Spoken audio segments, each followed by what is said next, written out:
اعوذ باللہ من الشیطان الرجیم بسم اللہ الرحمن الرحیم بسم اللہ الحمدللہ نحمد ونستعین ونستغفر ونعوذ باللہ من شرور انفسنا ومن سیئات اعمالنا من يهده الله فلا مضل له ومن يضلل فلا هادي له واشهد ان لا اله الا الله واشهد ان محمدا عبده ورسوله فاما بعد اعوذ باللہ من الشیطان الرجیم بسم اللہ الرحمن الرحیم۔ ہم کر رہے ہیں سیرت النبوی اور ہم نے اس کے 26 پورشنز کر چکے ہیں۔ آج ہم اس کا 27th پارٹ کریں گے، 27واں پارٹ۔ اور ہم نے لاسٹ میں کہاں تک کیا تھا؟ میں نے آپ لوگوں کو بتایا تھا کہ عائشہ رضی اللہ عنہا نے ان سے پوچھا تھا نبی صلی اللہ علیہ وسلم سے کہ آپ کی زندگی میں سب سے مشکل دن، سب سے ڈیفیکلٹ دن کون سا تھا؟ غزوہ احد تھا۔ انہوں نے اپنی طرف سے جو ان کو پتا تھا اس اپنی نالج کے حساب سے انہوں نے کہا کہ غزوہ احد ہی سب سے آپ کا ڈیفیکلٹ دن رہا ہوگا، لیکن نبی صلی اللہ علیہ وسلم نے ان سے کہا کہ نہیں، طیف میں سب سے برا وقت میرا گزرا اور وہ میرا بہت ہی ڈیفیکلٹ ٹائم تھا۔ it was a big trial and it was very difficult on me، اور تمہارے لوگوں نے مجھے بہت ستایا، بہت تکلیف پہنچائی، اور جس تکلیف کا وہ ذکر کر رہے ہیں وہ صرف جسمانی نہیں، ذہنی، اور ان کے دل پہ چوٹ لگی تھی، اس کا ذکر انہوں نے کیا تھا اس میں، ٹھیک ہے۔ تو میں نے یہاں تک لاسٹ ویک کیا تھا۔ اب ہم اس سے اور انہوں نے یہ بھی کہا تھا کہ اس دن مجھے ایک تو تمہارے لوگوں نے بہت ستایا تھا، اور اس دن کو یوم العقبہ کہا جاتا ہے ہسٹری میں، ٹھیک ہے، اس لیے کہ وہ عائشہ رضی اللہ عنہا کی ہمدردی بھی لینا نہیں چاہتے۔ آپ کو میں نے یہ بات لاسٹ ٹائم بھی بتائی تھی، تو وہیں سے میں جوڑتی ہوں اس قصے کو۔ اور انہوں نے اس سے زیادہ کچھ بھی ڈیٹیلز عائشہ رضی اللہ عنہا کو نہیں دی۔ انہوں نے نہیں بیٹھ کر اپنی سارڈڈ ڈیٹیلز ان کو بتائیں کہ مجھے یوں لگا تھا، انہوں نے یوں بولا تھا، میں نے یوں کیا تھا، ہم یوں بھاگے تھے، مجھے یوں چوٹ لگی تھی، انہوں نے مجھے اس طرح انسلٹ کیا تھا، یعنی کوئی لمبے چوڑے قصے ان کو نہیں سنائے، صرف کہا کہ اس دن مجھے بہت چوٹ پہنچی تھی، تمہارے لوگوں نے مجھے بہت زیادہ تکلیف پہنچائی تھی، وہ میرا سب سے برا ایکسپیرینس تھا، اور اسے یوم العقبہ کے نام سے یاد کیا۔ And he definitely did not go into any details، ٹھیک ہے۔ اور پھر کہا کہ جب میں قرن المنازل تک پہنچا، طیف سے نکل کر جب میں قرن المنازل تک پہنچا، تب مجھے جو صدمہ پہنچا، یعنی انہوں نے صرف نہیں کہا کہ دکھ ہوا تھا، نہیں، انہوں نے کہا تب مجھے صدمہ پہنچا، اور یہ صدمہ ایسا تھا کہ سائیکولوجیکل مینٹل ٹارچر کی طرح تھا۔ It was much more than physical, میں نے آپ سے ابھی یہی کہا، ٹھیک ہے۔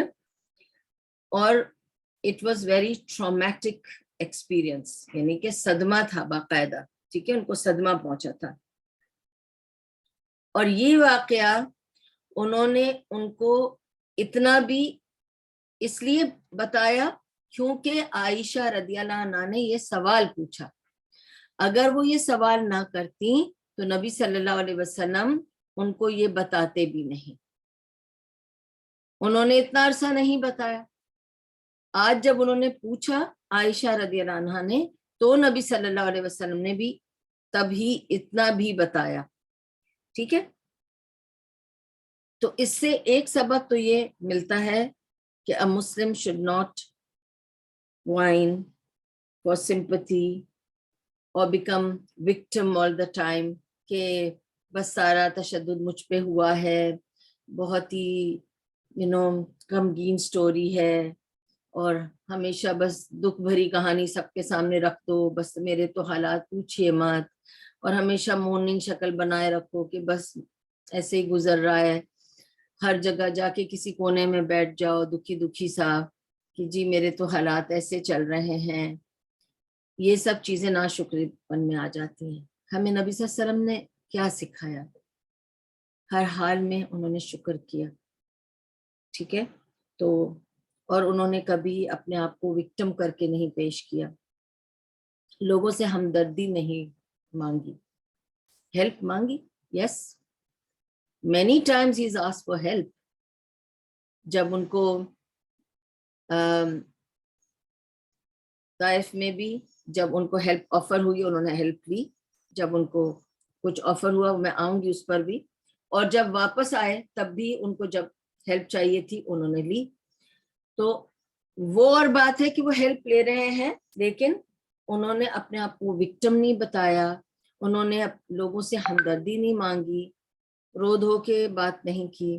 یہ سب چیزیں ہمیں نبی صلی اللہ علیہ وسلم کی زندگی سے ملتی ہیں ایز اے سبق, اور ہمیں اس کو اپنانا چاہیے. آج کے شروع کرتے ہیں قصے کو کہ طائف میں ہوا کیا تھا. ٹھیک ہے, میں نے یہاں تک آپ کو بتایا تھا. میں دیکھ رہی تھی کہ اگر میں آپ کو طائف کا سارا قصہ بتاؤں گی, مجھے نہیں پتا کہ میں آج آپ کو بتا سکوں گی کہ نہیں, جو جن کی سٹوری ہے, لیکن looks like this will go after our summer break انشاءاللہ. تو وہ جو جن کی سٹوری پوری جو بتانی ہے, کیونکہ وہ میں آدھی نہیں بتا سکتی ہوں, I have to complete the whole portion, تو وہ میں آپ لوگوں کو that is where we will start with after the summer break. میں وہاں سے شروع کروں گی, لیکن طیف کا قصہ آپ کو پورا سناؤں گی, اس میں سے کیا سبق ملے ہیں بہت ضروری ہے. اس کے بعد میں بتاؤں گی کہ یہ ایک واقعہ بھی جڑا ہوا ہے طیف کے واقعے سے which is very very important, تو وہ بھی آپ کو میں بتاؤں گی بعد میں انشاءاللہ. اللہ تعالیٰ ہم سب کو خیر و عافیت کے ساتھ اپنے سمر کے بعد جڑنے کی توفیق عطا کرے, صحت, تندرستی, ایمان کے ساتھ. تو پھر انشاءاللہ ہم وہاں سے کنٹینیو کریں گے. اب جب نبی صلی اللہ علیہ وسلم نے ڈیسائیڈ کر لیا کہ وہ اب مکے سے باہر جائیں گے, تو ایک بات یاد رکھیں, یہ قبیلہ کا سسٹم چل رہا ہے یہاں پہ. ٹھیک ہے, میں نے آپ کو بتا دیا یہاں قبیلے ہیں.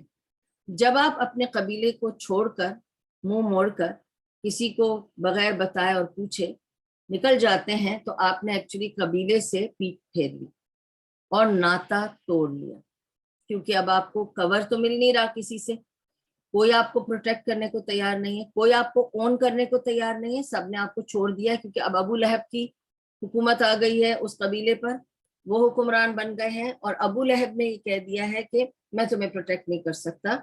کیوں نہیں کیا اس نے پروٹیکٹ؟ ریمائنڈر اگین آپ کو دے رہی ہوں, کیونکہ ابو جہل نے ان کو اکسایا اور کہا کہ دیکھو وہ تو یہ سمجھتا ہے کہ تمہارا دادا, تمہارا باپ سب جہنم میں ہے. اینڈ وین ہی ریئلائز, نبی صلی اللہ علیہ وسلم سے بات کر کے جب ان کو بھی ریئلائز ہوا کہ وہ یہی کہہ رہے ہیں, تو انہوں نے کیا کہا کہ میں تمہیں اب اس کے بعد پروٹیکٹ نہیں کروں گا اگر تم سمجھتے ہو کہ ہمارے باپ دادا جہنم میں ہیں. ٹھیک ہے, اس بیسس پر انہوں نے اس کا ساتھ چھوڑ دیا نبی صلی اللہ علیہ وسلم کا, اور انہیں کہا کہ آج سے میری پروٹیکشن ختم. اب آپ کو بتایا ہے کہ ایک قبیلے سسٹم میں جب پروٹیکشن ختم ہو جاتی ہے تو you are in a danger zone, anybody can attack you, کوئی بھی آپ کے اوپر کچھ بھی کر سکتا, آپ کو بچانے والا, سپورٹ کرنے والا کوئی نہیں رہا. اس کے بعد یہ واقعے ہوئے جو میں نے آپ کو بتایا کہ ان کے سر پہ گوبر ڈالا اس نے, اور فاطمہ رضی اللہ عنہ کو ابن مسعود رضی اللہ عنہ بلا کر لائے, وہ آئیں اور انہوں نے انہیں ڈانٹا بھی اور اپنے باپ کو صاف کیا اور لے گئیں. لیکن اس سے یہ ظاہر ہو گیا کہ اب ان کی پروٹیکشن کوئی نہیں, اب انہیں کوئی کچھ بھی کر سکتا ہے, یعنی گوبر تک ان کے سر پہ مار سکتا ہے, اور ان کو بچانے والا کوئی اٹھ کر ان کے لیے بات نہیں کرے گا, کوئی nobody will stand for him. ٹھیک ہے, تو اب نبی صلی اللہ علیہ وسلم ڈیسائیڈڈ کہ میں مکے کے باہر جاتا ہوں, and the only largest twin city, میں نے لاسٹ ٹائم آپ کو پوری ڈیٹیلز بتائی ہیں کہ وائی ہی چوز طیف, تو میں ریپیٹ نہیں کروں گی. Finally I am coming to that point کہ ہی ڈیسائیڈڈ ٹو لیو مکہ. راتوں رات انہوں نے کہا ہم بس واک کر کے جائیں گے. سواری لے کے گئے تو لوگوں کو شک ہو سکتا ہے کہ ہم کسی مشن پہ جا رہے ہیں یا کہیں دور جا رہے ہیں, اور ان کو یہ احساس نہیں ہونا چاہیے. ان کو یہ لگنا چاہیے کہ ہم کہیں جا رہے ہیں, جیسے ہم شہر میں کہیں جاتے ہیں تو ہم کہیں جا رہے ہیں, کسی سے ملنے جا رہے ہیں یا کسی کام سے جا رہے ہیں, اور ہم مکے سے باہر نکل جائیں گے اور ہم طیف پہنچ جائیں گے. اور میں نے آپ کو بتایا کہ مکے سے طیف 1.5 گھنٹے کی ڈرائیو ہے, اور اگر آپ واک کر کے جائیں تو 1.5 سے 2 دن کا راستہ ہے، کیونکہ پہاڑی کا راستہ ہے، آپ کلائمب ہے، انکلائن چلنا پڑتا ہے اوپر اوپر، تو اٹ ٹیکس ٹائم۔ نبی صلی اللہ علیہ وسلم نے صرف اپنے منہ بولے بیٹے زید بن حارثہ کو ساتھ لیا تاکہ زیادہ لوگ نہ ہوں کہ بھئی نظر میں آئے کہ یہ 4-5 لوگ کہاں جا رہے ہیں، تو صرف وہ اور ان کا بیٹا، مطلب 2 کر کے تو لوگ چلتے پھرتے نظر آتے ہی تھے کہ لوگ ایک کے ساتھ دوسرا مل کر ہی کہیں جایا آیا کرتے تھے، تو وہ اپنے ساتھ زید کو لے کر اور چل دیے۔ He walked to Taif۔ الحمدللہ، اوکے، طیف کا لیڈر کون تھا؟ سٹرینج بات ہے، اب طیف میں جو قبیلہ تھا، اب طیف کی سٹوری کو اچھی طرح سمجھیں please, okay, because Taif is a very important role here now, okay. Taif قبیلہ کا جو لیڈر تھا عمر نام تھا اس کا، اور وہ گزر گیا۔ جب وہ گزرا، اور آپ کو یہ بھی بتا دوں وہ عمر الثقیف تھا، تو طیف میں جو مین قبیلہ تھا بڑا، وہ ثقیف کا قبیلہ تھا، اور مکہ میں جو بڑا لیڈنگ قبیلہ تھا وہ قریش کا تھا۔ اس کو اچھی طرح سمجھیں۔ So there was always a ٹکر between Quraysh and Thaqif. They were two very leading strong قبائل، ٹھیک ہے۔ اب کیا ہوا، جب عمر گزرا اس کے 3 بیٹے تھے، تینوں بیٹوں نے سوچا اگر تینوں کو شوق تھا کہ وہ لیڈ کریں، تینوں کو تھا کہ ہم بیٹر لیڈر بن سکتے ہیں، تو تینوں نے ڈیسائیڈ کیا کہ اگر ہم اس لیڈرشپ کے لیے ایک دوسرے سے لڑیں گے تو نا اتفاقی بھی ہوگی اور فائدہ نہیں ہے، سب کا نقصان ہوگا، تو لیٹس ڈو ون تھنگ، ہم تینوں لیڈر بن جاتے ہیں۔ So this was a very strange thing. Normally this is not the way it was done. ہمیشہ ہر چیز میں ایک امیر ہوتا ہے، you can never have 2 amirs. ہر دفعہ ایک لیڈر ہونا چاہیے، 2 لیڈرز نہیں ہونا چاہیے۔ اب یہاں پر ایک لیڈر نہیں تھا، 3 لیڈرز تھے، ٹھیک ہے۔ ثقیف کے قبیلے عمر کے 3 بیٹے تھے، تینوں لیڈر بن گئے، so they all 3 of them became the leader of ثقیف قبیلہ، ٹھیک ہے۔ اچھا، because they decided not to fight with each other and they wanted to rule together، ٹھیک ہے، بات صحیح ہے، اوکے۔ تو نبی صلی اللہ علیہ وسلم جب ثقیف کے قبیلے کے پاس پہنچے، جب طائف پہنچے، تو انہوں نے پتا کیا کہ ثقیف کے قبیلے کے لیڈرز جو ہیں میں ان سے ملنا چاہتا ہوں، ٹھیک ہے۔ ملاقات ارینج ہو گئی، انہوں نے اجازت دے دی، اور یہ تینوں بھائی نبی صلی اللہ علیہ وسلم سے ملنے کو راضی ہو گئے۔ اب یہ تینوں بیٹھے ہیں اور نبی صلی اللہ علیہ وسلم زید کے ساتھ آتے ہیں اور اپنا دعویٰ پیش کرتے ہیں، اسلام کی دعوت پیش کرتے ہیں، ٹھیک ہے، اور کہتے ہیں کہ میں رسول ہوں، نبی ہوں، اور آپ کو دعوت اسلام دینے آیا ہوں، آپ اللہ ایک ہے مان لیں، فلاں جو بھی ان کا دعوت اسلام تھا، وی آل نو۔ تو he is now inviting them to Islam. اب سنیے کہ ان تینوں نے اس کو کیا رسپانس کیا، وہ بہت ضروری ہے سمجھنا، because I'll repeat this so that you understand why I'm saying this, okay؟ پہلے والے نے سن کر کہا اگر اللہ تعالیٰ نے تمہیں چنا ہے نبی کے لیے تو میں ابھی جا کر کعبے کا پردہ پھاڑ دوں گا، ٹھیک ہے، یہ پہلے والے نے کہا۔ they were very sarcastic، بہت طنز کیا انہوں نے، کہ جیسے بتانے کے لیے کہ تم ہو کس قابل۔ تو کہتے ہیں کہ پہلے والا کہتا ہے کہ اگر تم کو ہی اللہ نے چوز کیا ہے نبی کی حیثیت سے تو میں تو ابھی جا کر کعبے کا پردہ ہی پھاڑ دوں گا۔ دوسرا کہتا ہے کیا اللہ کو کوئی اور تم سے بہتر نہیں ملا، تم ہی ملے تھے۔ تو تیسرے نے تو اور بھی آگے بات بڑھا دی استغفر اللہ. تیسرا کہتا ہے اگر تم واقعی میں پروفٹ ہو تو پھر تو مجھے تم سے بات ہی نہیں کرنی چاہیے، کیونکہ تم بہت بڑے ہو میرے لیے. تم تو پروفٹ ہو، تم کہہ رہے ہو تم پروفٹ ہو، تو پھر تو مجھے تم سے بات نہیں کرنی چاہیے. اور اگر تم جھوٹے ہو، جھوٹ بول رہے ہو، سچ مچ پروفٹ نہیں ہو، تو تم میرے یو بلو مائی ڈگنیٹی، تم میرے سامنے بہت حقیر ہو کہ میں تم سے بات کروں. تو what is he trying to say کہ either way he will not speak to him، کہ اگر تم پروفٹ ہو تو بھی میں تم سے بات نہیں کر سکتا کیونکہ تم بہت بڑے عہدے پر آ گئے ہو، تم تو پروفٹ ہو گئے ہو. اور اگر تم جھوٹے ہو تو مجھے تب بھی تم سے بات نہیں کرنی چاہیے کیونکہ اس میں میری عزت کی کمی ہو رہی ہے. دوسرا، یہ تیسرا تھا. دوسرے نے کیا کہا، تمہیں اللہ کو تم سے بہتر کوئی آدمی نہیں ملا، تمہیں کو چوز کیا انہوں نے. پہلے والے نے کیا کہا تھا، اس نے کہا تھا کہ اگر واقعی تمہیں اللہ نے چوز کر لیا ہے نبی بنا کر تو میں تو جا کے پردہ ہی پھاڑ دوں گا کعبے کا. تینوں نے ایسی باتیں کہہ کر ان کو نکال دیا. نبی صلی اللہ علیہ وسلم خاموشی سے زید کے ساتھ باہر آئے، ڈس اپوائنٹڈ کہ تینوں نے اس طرح سے بے عزتی کی ان کی، اور ان کو موک کیا، طنز کیا، مذاق اڑائی ان کی.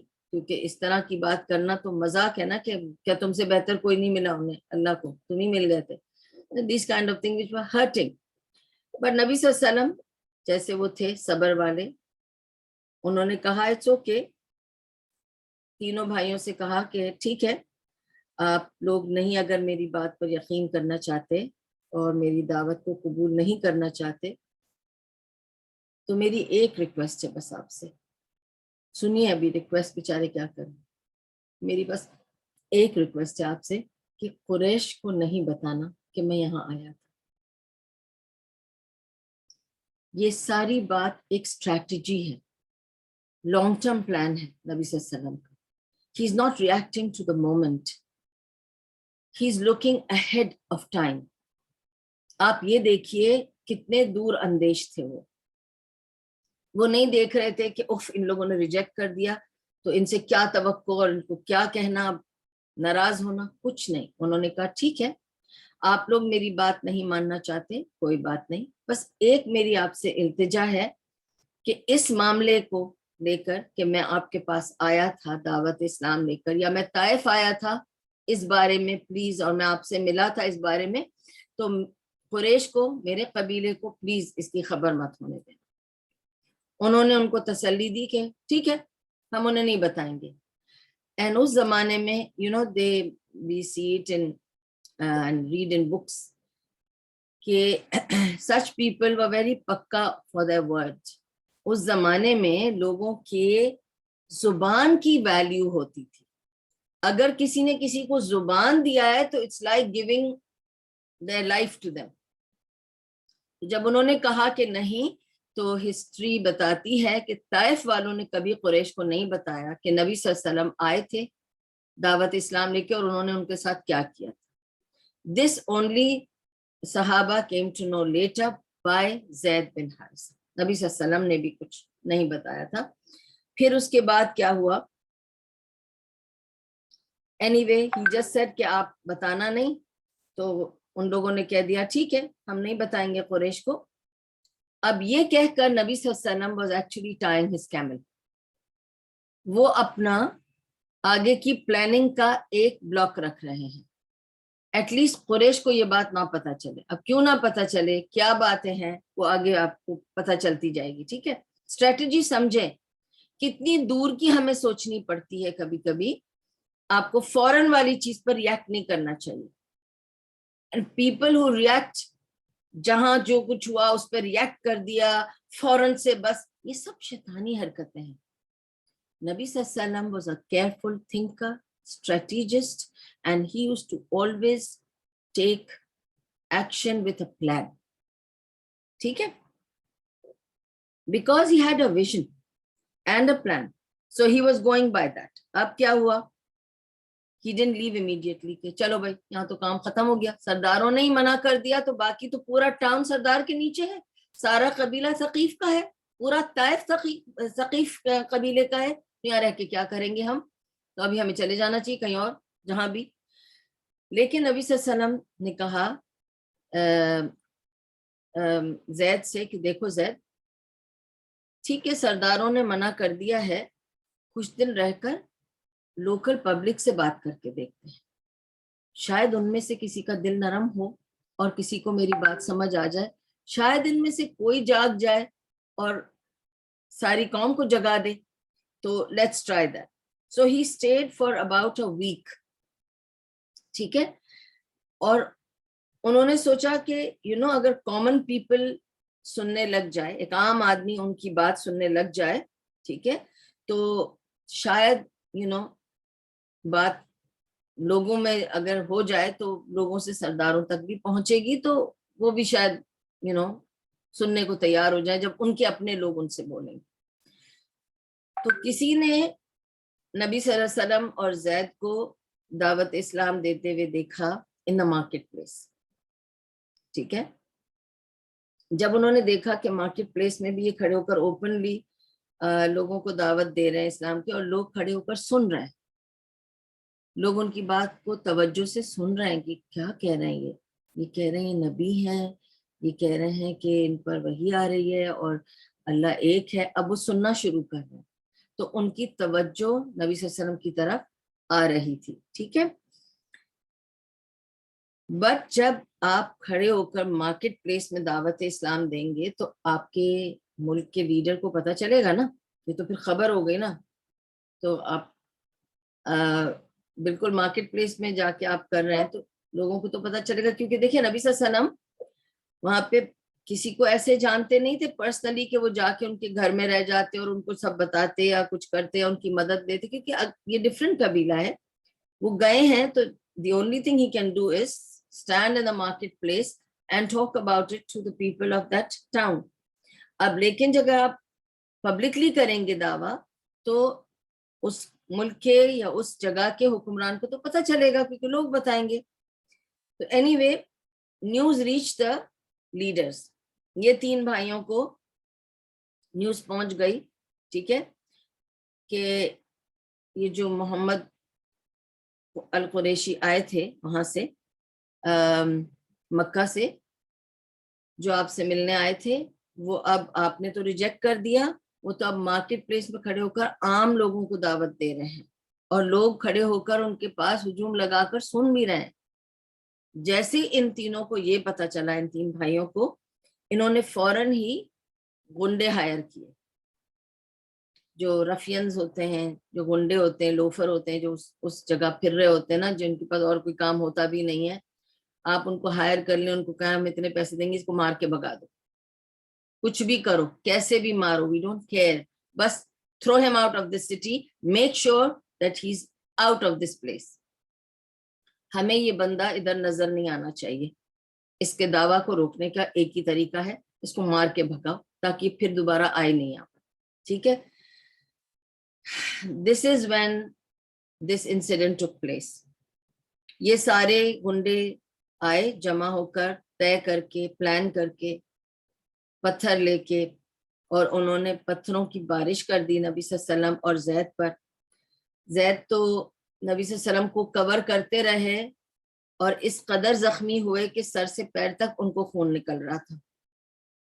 ٹھیک ہے، وہ اس سے زیادہ نہیں بچا پائے کیونکہ وہ خود زخمی ہو چکے تھے پورے، اور نبی صلی اللہ علیہ وسلم بھی زخمی ہو چکے تھے، ان کے بھی پیروں سے خون بہ رہا تھا، سر سے خون بہ رہا تھا، منہ سے خون بہ رہا تھا. اور اس حالت میں ہیڈ ٹو ٹو دونوں کو بہت چوٹیں لگی، کیونکہ پتھروں سے انہوں نے اتنا مارا کہ دونوں بہت خونہ خون حالت میں تھے. اور نبی صلی اللہ علیہ وسلم بتاتے ہیں کہ مجھے پتا نہیں تھا کیا ہوا، اٹ واز سو سڈن، کہ سڈنلی یہ موب آیا، ایمبوش کیا، پتھروں کی بارش کر دی ہم پر اور ہم نے بھاگنا شروع کیا. میں نے زید سے کہا زید بس بھاگو، کیونکہ اب بہت ماریں گے، وی ہیو ٹو بچانا اپنی جان. اور نبی صلی اللہ علیہ وسلم کہتے ہیں ہم بھاگتے گئے، یہ لوگ ہمیں شہر کے باہر تک پتھر مارتے رہے. شہر کے باہر تک ان لوگوں نے ہمیں پتھر مارا. یہ پورا موب ان کے پیچھے پڑ گیا اور یہ لوگ ایسے بھاگے کہ پیچھے مڑ کے نہیں دیکھا. آپ کو پتا ہے نا ایسے حالت میں بندہ جب بھاگنے لگتا ہے you have that fight and fright دونوں ہوتا ہے کہ آپ کو یا آپ لڑ لو یا آپ بھاگ لو. تو they just rain because they ور ہتھیار نہیں تھا ان کے پاس کوئی اور طریقہ نہیں تھا اپنے آپ کو بچانے کا. کرتے کیا وہ؟ پھر تو وہ جو دونوں بھاگے ہیں کہتے ہیں کہ ہم جب بھاگے ہمیں نہیں پتا, نبی صلی اللہ علیہ وسلم کہتے ہیں ہمیں نہیں پتا ہم کہاں تک بھاگے, کتنا بھاگے, جب تک کہ نبی صلی اللہ علیہ وسلم فرماتے ہیں کہ میں قرن المنازل پر پہنچا. قرن المنازل is a place outside Taif. And how far? About 7 kilometers outside Taif. 7 kilometre یہ دونوں بھاگے ہیں اپنی جان بچانے کے لیے. خون میں بھاگے ہیں, خون بھاگے ہیں اور شہر کے باہر تک یہ موب ان کو پیچھا کرتا رہا, ان پر پتھر برساتا رہا اور یہ لوگ بیچارے بھاگتے رہے. اور ایسے بھاگے کہ they had to run till they realized کہ پیچھے اب کوئی نہیں آ رہا اور اب ہم شہر سے باہر آ گئے. اور بھاگ کے قرن المنازل پر آ کر رکے. انہوں نے دیکھا ایک کسی کا مکان ہے. It was like a farmhouse basically. You know how farmhouses are outside the city. اب ہم یہاں رہتے ہیں دبئی میں تو ہم فارم ہاؤسز دیکھتے ہیں کہ out side city if you go to see حتیٰ روڈ پہ چلے جائیں آپ کو وہاں پہ بہت سارے فارم ہاؤسز ملیں گے, خوانیج میں فارم ہاؤسز ملیں گے. تو کہاں ہوتے ہیں کہ آپ ڈرائیو کرتے جائیں ہائی وے پہ, پھر سڈنلی ایک آپ کو بڑا سا فارم اور ایک ہاؤس نظر آئے گا. تو بالکل شہر کے باہر ہوتا ہے. تو it was a farm house of somebody. اس جگہ کو قرن المنازل انہوں نے بتایا.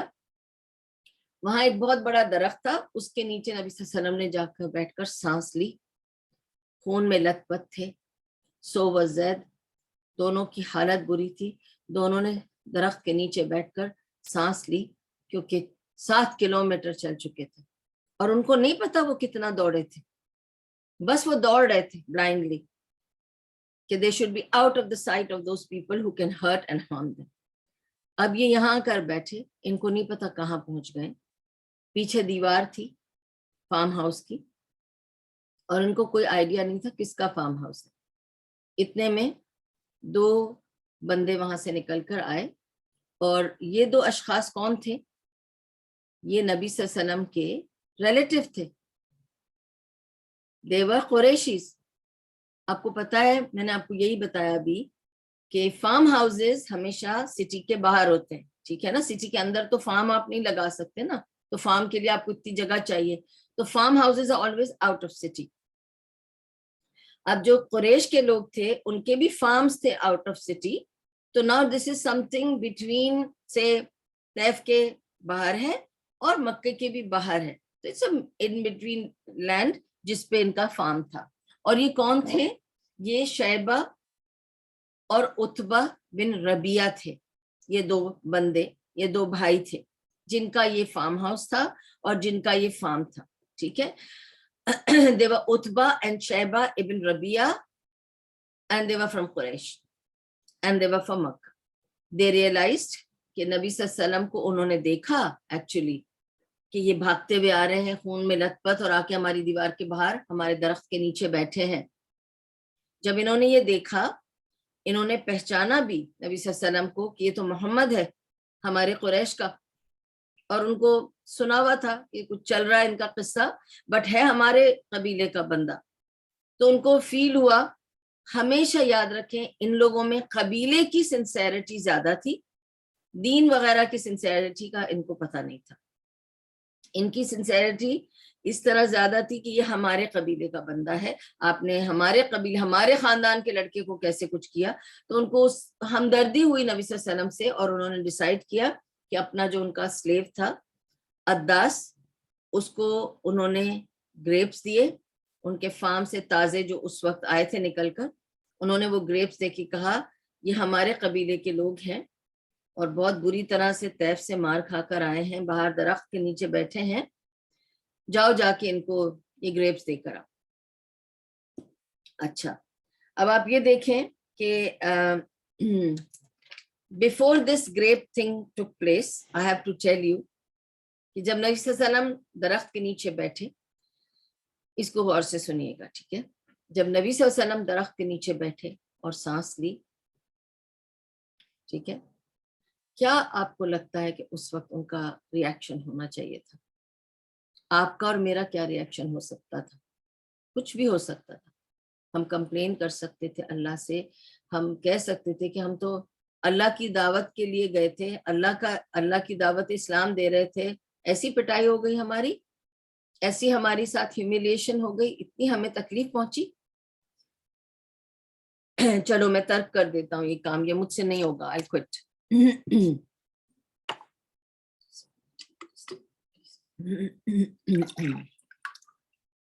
لیکن نبی صلی اللہ علیہ وسلم تھے نا, سبحان اللہ. اور ہمیں بہت کچھ ان سیرہ کی باتوں سے سیکھنا ہے.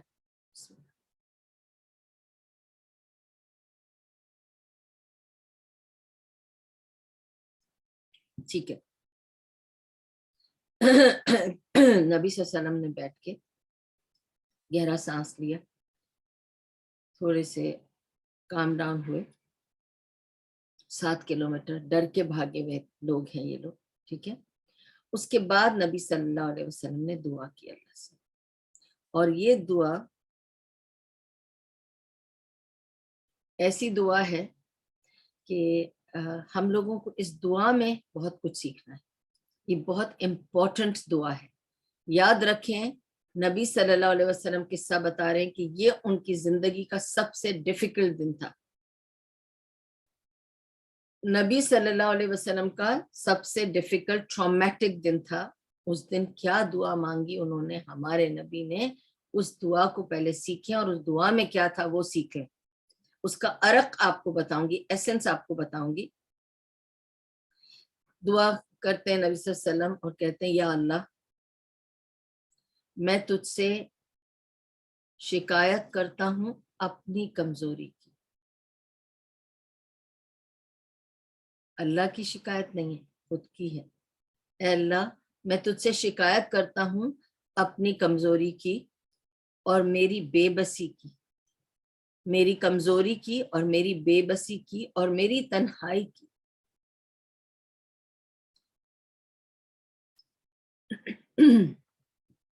کہ اللہ میں کمزور پڑ گیا ہوں, تو اس کی شکایت کرتا ہوں کہ میں کمزور ہوں, بے بس ہوں, تنہا ہوں تیرے بندوں کے سامنے, ٹھیک ہے. اور تو ارحم الراحمین ہے, تو بہت رحم کرنے والا ہے, اور تو میرا رب ہے, اور تو ان کا بھی رب ہے جو کمزور ہے, ٹھیک ہے, اور تو میرا بھی رب ہے. پھر کہا, یا اللہ تو مجھے کن کے حوالے کر رہا ہے, to whom do you leave me, oh Allah, to go to, okay, other than you, to somebody who will treat me harshly. تو مجھے کن کے طرف چھوڑ رہا ہے اکیلا, ایسے لوگوں کی طرف جو میرے ساتھ برا سلوک کریں, میرے ساتھ ہارشلی مجھے ٹریٹ کریں, اور یا مجھے تو ان کے پاس چھوڑ رہا ہے جو میرے کلوز ریلیٹیو ہیں, ٹھیک ہے, جن کو تو نے میرے اوپر اتھارٹی بنا دیا ہے.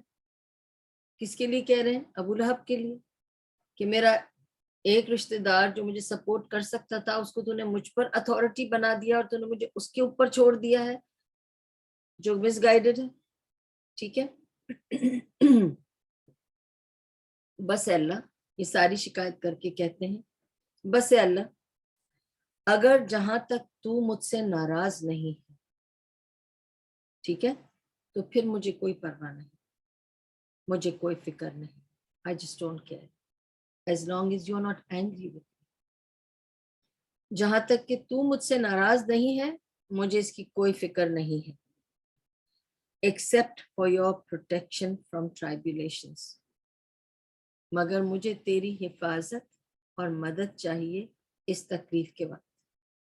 اگر یہ لکھا ہی ہے میری مقدر میں اس تکلیف سے گزرنا تو مجھے آسانی دے دے اور مجھے پناہ دے اپنے رحم میں. ٹھیک ہے. اور پھر اس سے پہلے بول چکے نبی صلی اللہ علیہ وسلم کہ تو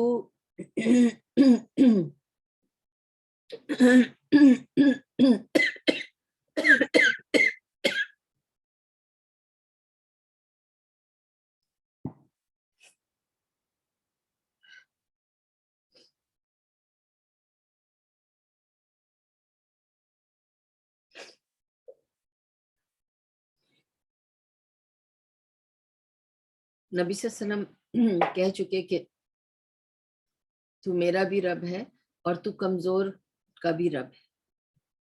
ٹھیک ہے. تو آسانی کر دے میری اس مشکل میں. اگر اس مشکل سے مجھے گزارنا ہی ہے تجھے تو کم سے کم آسانی تو بھیج دے. آپ اللہ سے آسانی مانگ سکتے ہیں نا. اور اگر تو آسانی بھیج دے گا مجھے اس تکلیف اور پریشانی کے وقت میں تو یہ آسان ہو جائے گی میرے لیے. پر وہ آسانی تو بھیجے گا اور تیری آسانی دی ہوئی آسانی سے میرے لیے بہت آسانی ہو جائے گی. یہ بھی کہتے ہیں اللہ رسول اللہ صلی اللہ علیہ وسلم. پھر کہتے ہیں یا اللہ میں تجھ سے پناہ مانگتا ہوں، میں تجھ سے پناہ مانگتا ہوں تیری صورت سے which is the source of all the light to get rid of darkness. میں ڈارکنس سے پناہ کس چیز سے مانگ رہا ہوں؟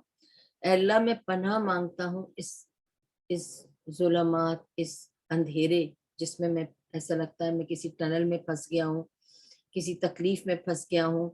جب ہم تکلیف میں پریشانی میں پھنستے ہیں نا ایسے لگتا ہے ہم کسی اندھیری کھائی میں پھنس گئے. میں آپ کو بعد میں یہ پوری دعا میں بہت کچھ سمجھانا ہے، میں ابھی صرف دعا سنا رہی ہوں، بعد میں پھر ہم اس کو ڈسکس کریں گے. It's very important. یا اللہ میں تجھ سے پناہ مانگتا ہوں تیری صورت سے جو کہ پورے نور کی ذمہ داری ہے، جس کا نور ہر چیز، ہر اندھیرے کو، ہر تکلیف کو دور کر سکتا ہے. میں تیرے چہرے کی پناہ مانگتا ہوں اور اس سے سارے معاملات صحیح ہو جائیں گے اور سارے معاملات میں مجھے راستہ مل جائے گا، ہدایت مل جائے گی. اور اے اللہ میں پناہ مانگتا ہوں تیرے غضب سے، میں پناہ مانگتا ہوں تیرے غضب سے، یا ایسی تیرے غضب سے جو مجھے لپیٹ لے، غضب میں لپیٹ لے. تیرا حق ہے پھر بھی. ٹھیک ہے. تو مجھے کرٹیسائز کر، جو کرنا ہے تو کر، جب تک کہ تو راضی ہو جائے، جب تک کہ تو مطمئن ہو جائے مجھ سے. میں تو تیرا ہوں، جو مرضی تیری تو کر. ٹھیک ہے. ایسے کہتے ہیں. اور پھر کہتے ہیں وَلَا حَوْلَ وَلَا قُوَّةَ إِلَّا بِكَ، اور نہیں کوئی پاور کسی چیز کو بدلنے کا کسی کے ہاتھ اور اختیار میں ایکسپٹ تیرے سوا اور کوئی نہیں جو کسی چیز کو بدل سکے، کسی حالات کو بدل سکے، کسی چیز کو ٹھیک کر سکے، کسی چیز کو سلجھا سکے جب تک کہ تو حکم نہ دے. صرف تیرا پاور، تو ہی سب کچھ بدل سکتا ہے، سب تیرے اختیار میں ہے. تو بس تو راضی ہو جا. یہ نبی صلی اللہ علیہ وسلم نے دعا مانگی. اس سے پہلے کہ میں اس پہ آپ کو بتاؤں، صرف مجھے آپ کو یہ بتانا ہے کہ اس وقت کیا ہوا کہ جیسے انہوں نے یہ دعا مانگی، وہ دعا مانگ رہے تھے ابھی اور آخر تک پہنچے ہی تھے، اور آنکھ بند کر کے he was trying to calm himself down that he has given his trouble to Allah. میری یہ تکلیف ہے، میری یہ پریشانی ہے، تیرے سامنے رکھ دی ہے، تو بتا دے، تو ناراض مت ہو جا، تیری مرضی تو جو بھی کر میرے ساتھ. اور اگر میرے مقدر میں تو نے لکھا ہے کہ اس سے گزرنا ہے، یہ ٹیسٹ تو نے لکھا ہے میرے لیے، تو میرے لیے آسان کر دے۔ اور میں تیری چہرے کی پناہ مانگتا، وہ چہرہ تیرا جس سے نور ہی نور نکلتا ہے اور سارے اندھیرے چھٹ جاتے ہیں۔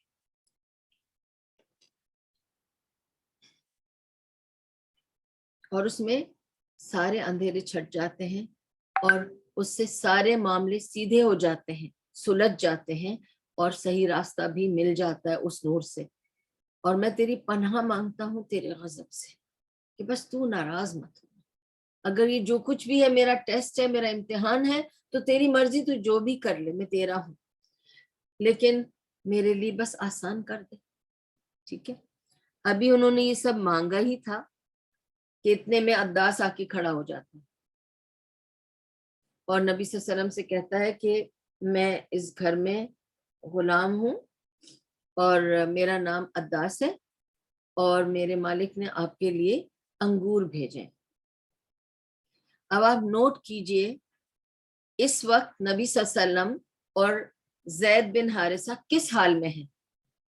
7 کلومیٹر بھاگے ہوئے ہیں، گھبراہٹ اور پریشانی میں صدمہ ہوا ہے، انہیں یہ بھی نہیں پتا وہ کس سمت بھاگے ہیں، کہاں جا رہے ہیں، کہاں پہنچیں گے، انہیں کچھ آئیڈیا نہیں ہے، بس اندھا دھن بھاگے ہیں، اندھا دھن بھاگ رہے ہیں دونوں، بس بھاگ رہے ہیں، تکلیف اور پریشانی سے بچ کر بھاگ رہے ہیں۔ ٹھیک ہے، بھاگ کے وہ جب یہاں پہنچتے ہیں تو جیسے ہی وہ دعا مانگتے ہیں، اللہ تعالیٰ ان کے لیے کیا بھیج رہا ہے؟ انگور۔ I'll come to that کہ what انگور means at this time. Anyway, انگور لا کے دیتا ہے عداس انہیں۔ I'll come to that. I'll explain that when I explain the dua. Excuse me.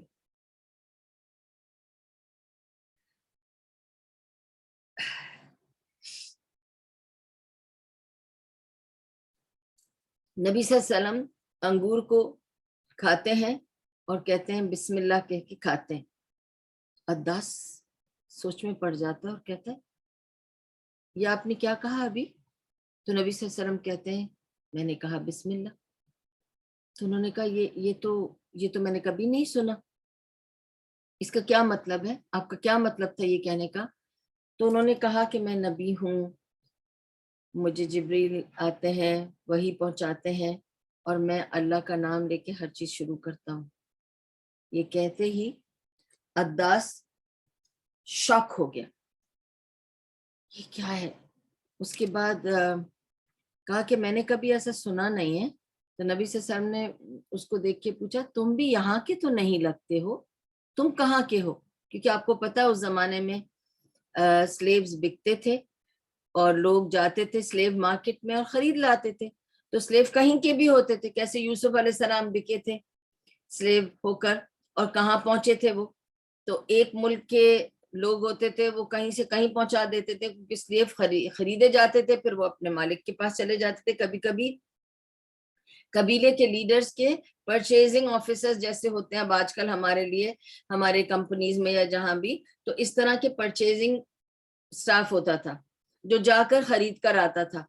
اچھا کوئی بھی ان کو مل جاتا تھا تو مالک کہتے تھے کہ بھئی ہمیں 2-3 غلام چاہیے، جاؤ مارکیٹ جاؤ اور جا کے خرید لاؤ۔ تو اس طرح سے انہوں نے پہچانا کہ یہ تو سلیو ہے لیکن یہ یہاں کا نہیں، یعنی کہیں اور سے اس کو خرید کے لایا گیا ہے۔ تو اس کو پوچھتے ہیں عداس تم کہاں کے ہو؟ تو عداس کہتا ہے کہ میں عراق کا ہوں۔ اب کہاں وہ عراق کا سلیو، کیسے وہ نبی صلی اللہ علیہ وسلم کو اس وقت مل رہا ہے؟ اوکے، اور وہ کہتا ہے کہ میں عراق کا ہوں، مگر نبی صلی اللہ علیہ وسلم پوچھتے ہیں کہ عراق میں کہاں کے ہو؟ ٹھیک ہے، تو وہ کہتا ہے کہ میں نینیوا کا ہوں۔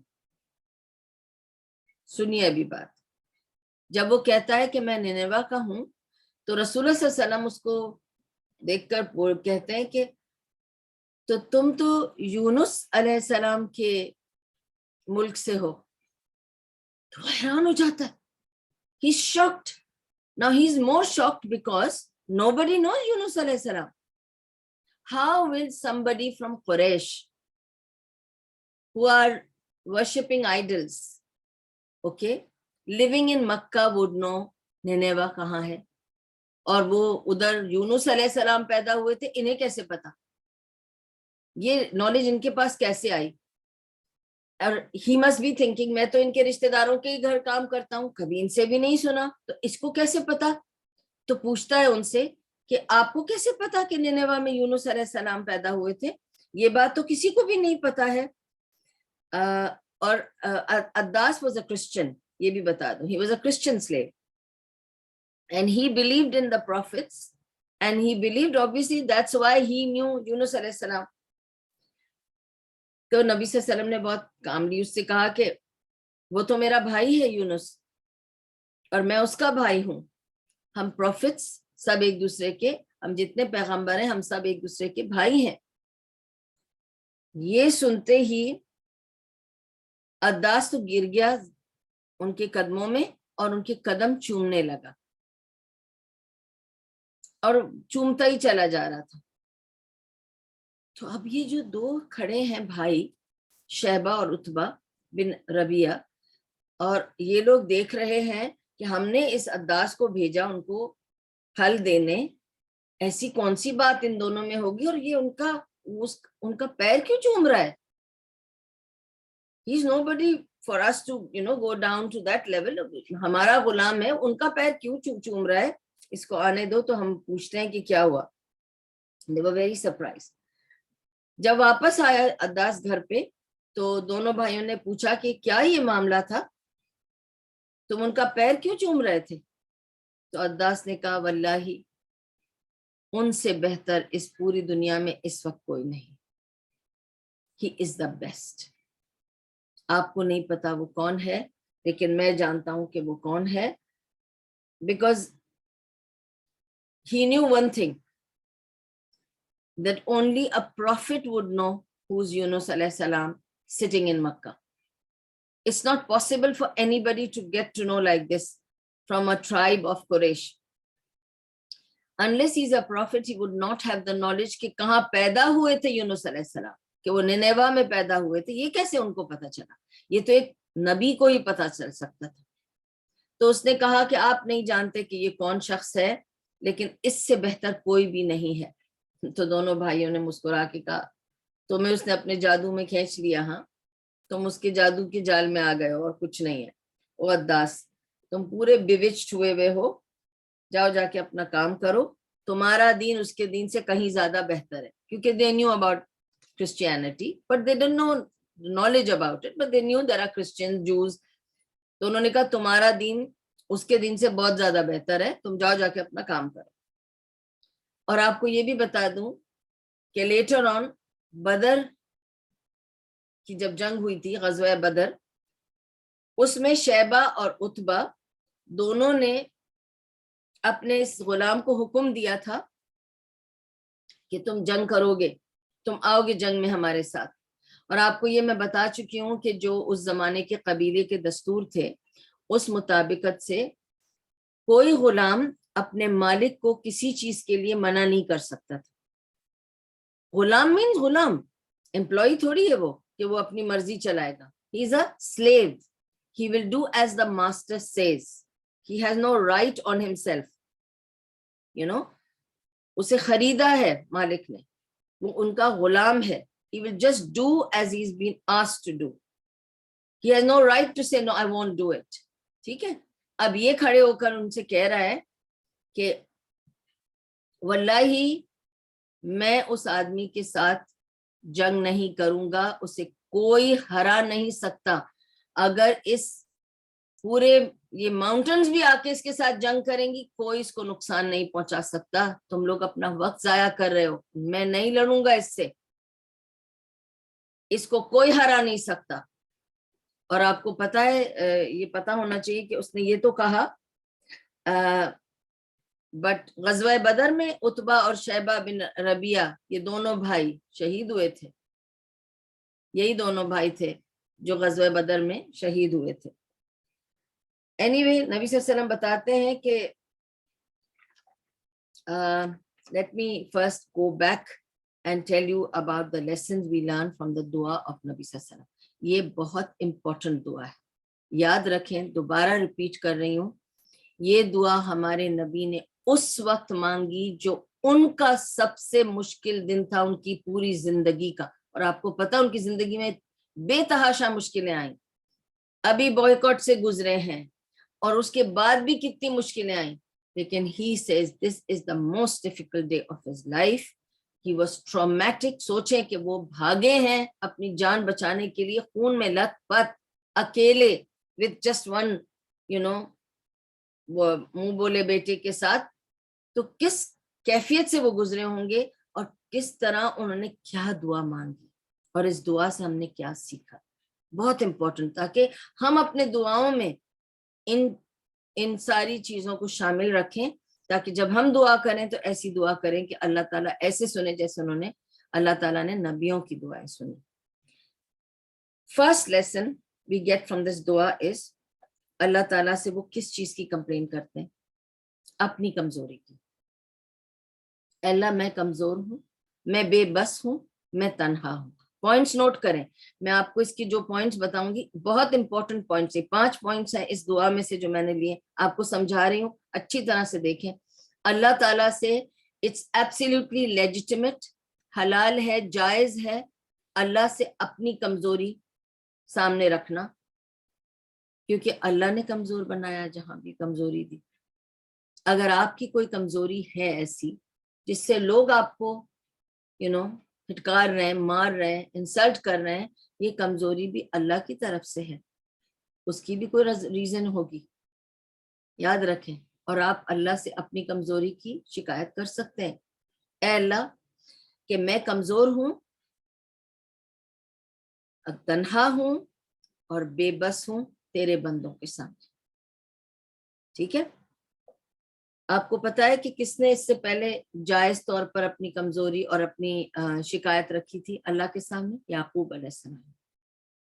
یعقوب علیہ السلام نے کیا کہا تھا کہ اے اللہ مجھے تکلیف پہنچائی گئی ہے اور تو بس ارحم الراحمین ہے, میں بتا رہا ہوں کہ میں بہت تکلیف میں ہوں. اپنی تکلیف کی شکایت اللہ سے کرو. اس دعا سے ایک سبق تو یہ ملا کہ آپ جائز شکایت اللہ سے کر سکتے ہیں. دوسرا سبق اسی پوائنٹ سے یہ ملا کہ شکایت لوگوں سے نہیں کرنی چاہیے. اگر کوئی آپ سے پوچھے کیا ہوا, آپ بتا سکتے ہیں, جیسے نبی صلی اللہ علیہ وسلم نے بتایا کہ طیف میں انہوں نے میرا بہت برا حال کیا تھا, یا بہت میرے ساتھ برا سلوک کیا تھا, مجھے بہت تکلیف پہنچائی تھی, مجھے صدمہ تک پہنچایا تھا. بس اگر آپ مجھے پوچھیں گے میرے کیا حالات ہیں, میں آپ کو بتاؤں گی ABCD نے مجھے صدمہ پہنچایا ہے, ABCD نے میرے ساتھ برا سلوک کیا ہے, بس اتنے, کیونکہ آپ نے پوچھا, میں نے آپ کو بتا دیا. شکایت نہیں کرنی ہے لوگوں سے, شکایت اللہ سے کرنی ہے. رونا اللہ کے سامنے ہے کہ اے اللہ میں اکیلا پڑ گیا ہوں, اے اللہ میں بے بس ہو گیا ہوں, میں کمزور ہو گیا ہوں تیرے بندوں کے سامنے. تو یہ کہنا حلال ہے. ٹھیک ہے, اور یعقوب علیہ السلام نے بھی کہا تھا, اور اب نبی صلی اللہ علیہ وسلم کہہ رہے ہیں. تو if we complain as to why, میرے ساتھ ایسا کیوں ہو رہا ہے, تو پھر وہ کفر ہے. ہم اللہ کو چیلنج نہیں کر سکتے کہ تو نے ایسا کیوں کیا, یا یہ کہنا کہ I didn't deserve this. What you deserve and what you don't deserve is not in your hands to decide. Do you think Nabi Sallallahu Alaihi Wasallam deserved it? Do you think he deserved پتھر ان کے سر پہ, ان کے پیر پہ خون بےچارے بھاگے جا رہے؟ You think he deserved that? کس کو نقصان پہنچایا تھا نبی صلی اللہ علیہ وسلم نے؟ کبھی کسی کے ساتھ برا کیا تھا کیا انہوں نے؟ کبھی کسی کو کچھ کہا تھا کیا انہوں نے؟ کبھی کسی کا نقصان کیا تھا, کسی سے جھوٹ بولا تھا؟ تو ان کے ساتھ کیوں ہو رہا تھا؟ Because he deserved it? No. We cannot ask such questions. And Nabi Sallallahu Alaihi Wasallam did not ask him کہ میں تو آپ کی دعوت اسلام کے لیے گیا تھا, میں نے تو کسی کے ساتھ کچھ بھی نہیں کیا, اللہ میرے ساتھ ایسا کیوں ہوا؟ پوری دعا میں آپ کو کیوں نہیں ملے گا. اللہ تعالیٰ سے وہ کیا کہتے ہیں, اس کو غور سے سنیں. ہم اللہ سے نہیں پوچھ سکتے کہ میرے ساتھ ایسا کیوں ہو رہا ہے. اللہ ہمیں چنتا ہے کسی مقصد سے, اور ہمارے اوپر کچھ چیزیں بھیجتا ہے، ہمیں اسے ایکسپٹ کرنا ہے، اس کے ساتھ چلنا ہے، اللہ کی مدد مانگ کے، اللہ سے کہنا ہے راستہ دشوار ہو گیا ہے، میں اکیلی پڑ گئی ہوں، مجھ سے نہیں ہو رہا، میں تیری تجھ سے مدد مانگ رہی ہوں، آسان کر دے، اگر یہ میرے لیے لکھا ہی ہے تو میرے لیے آسان کر دے، ٹھیک ہے۔ اور کمپلین کون کرتا ہے اس طرح والا کہ وائے کبھی نہیں کہنا اللہ کو، یاد رکھنا اس بات کو، سب سے پہلا وائے کس نے کیا تھا کہ کیوں؟ ابلیس نے کس بات پہ کہا تھا کیوں؟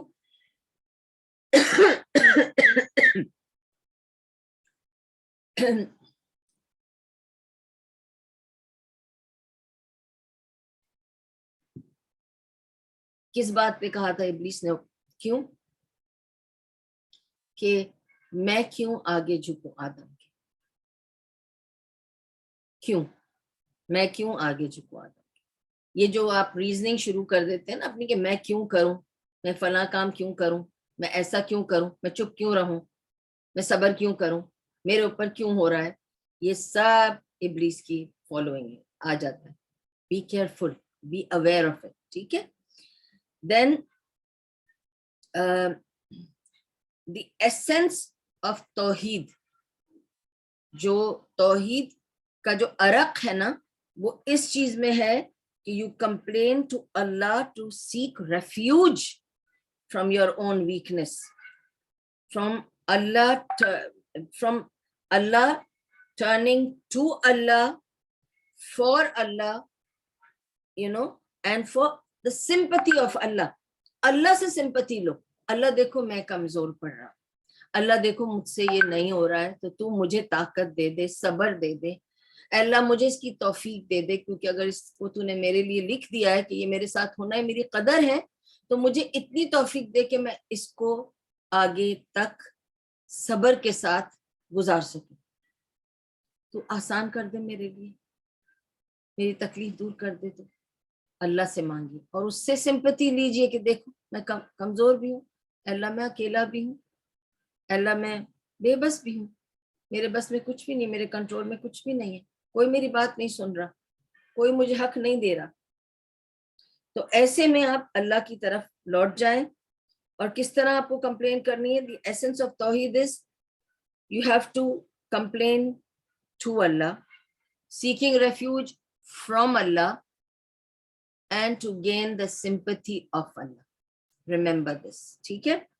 And this is the shakwa and not اعتراض، because شکوہ یعنی شکایت کرنا allowed ہے of your weakness, not Allah's why did you do this, no، کہ مجھے تکلیف ہو رہی ہے یا مجھے نہیں اٹھایا جا رہی تکلیف، اعتراض کرنا کہ کیوں، that is کفر، تو بس اس کو خیال رکھیں۔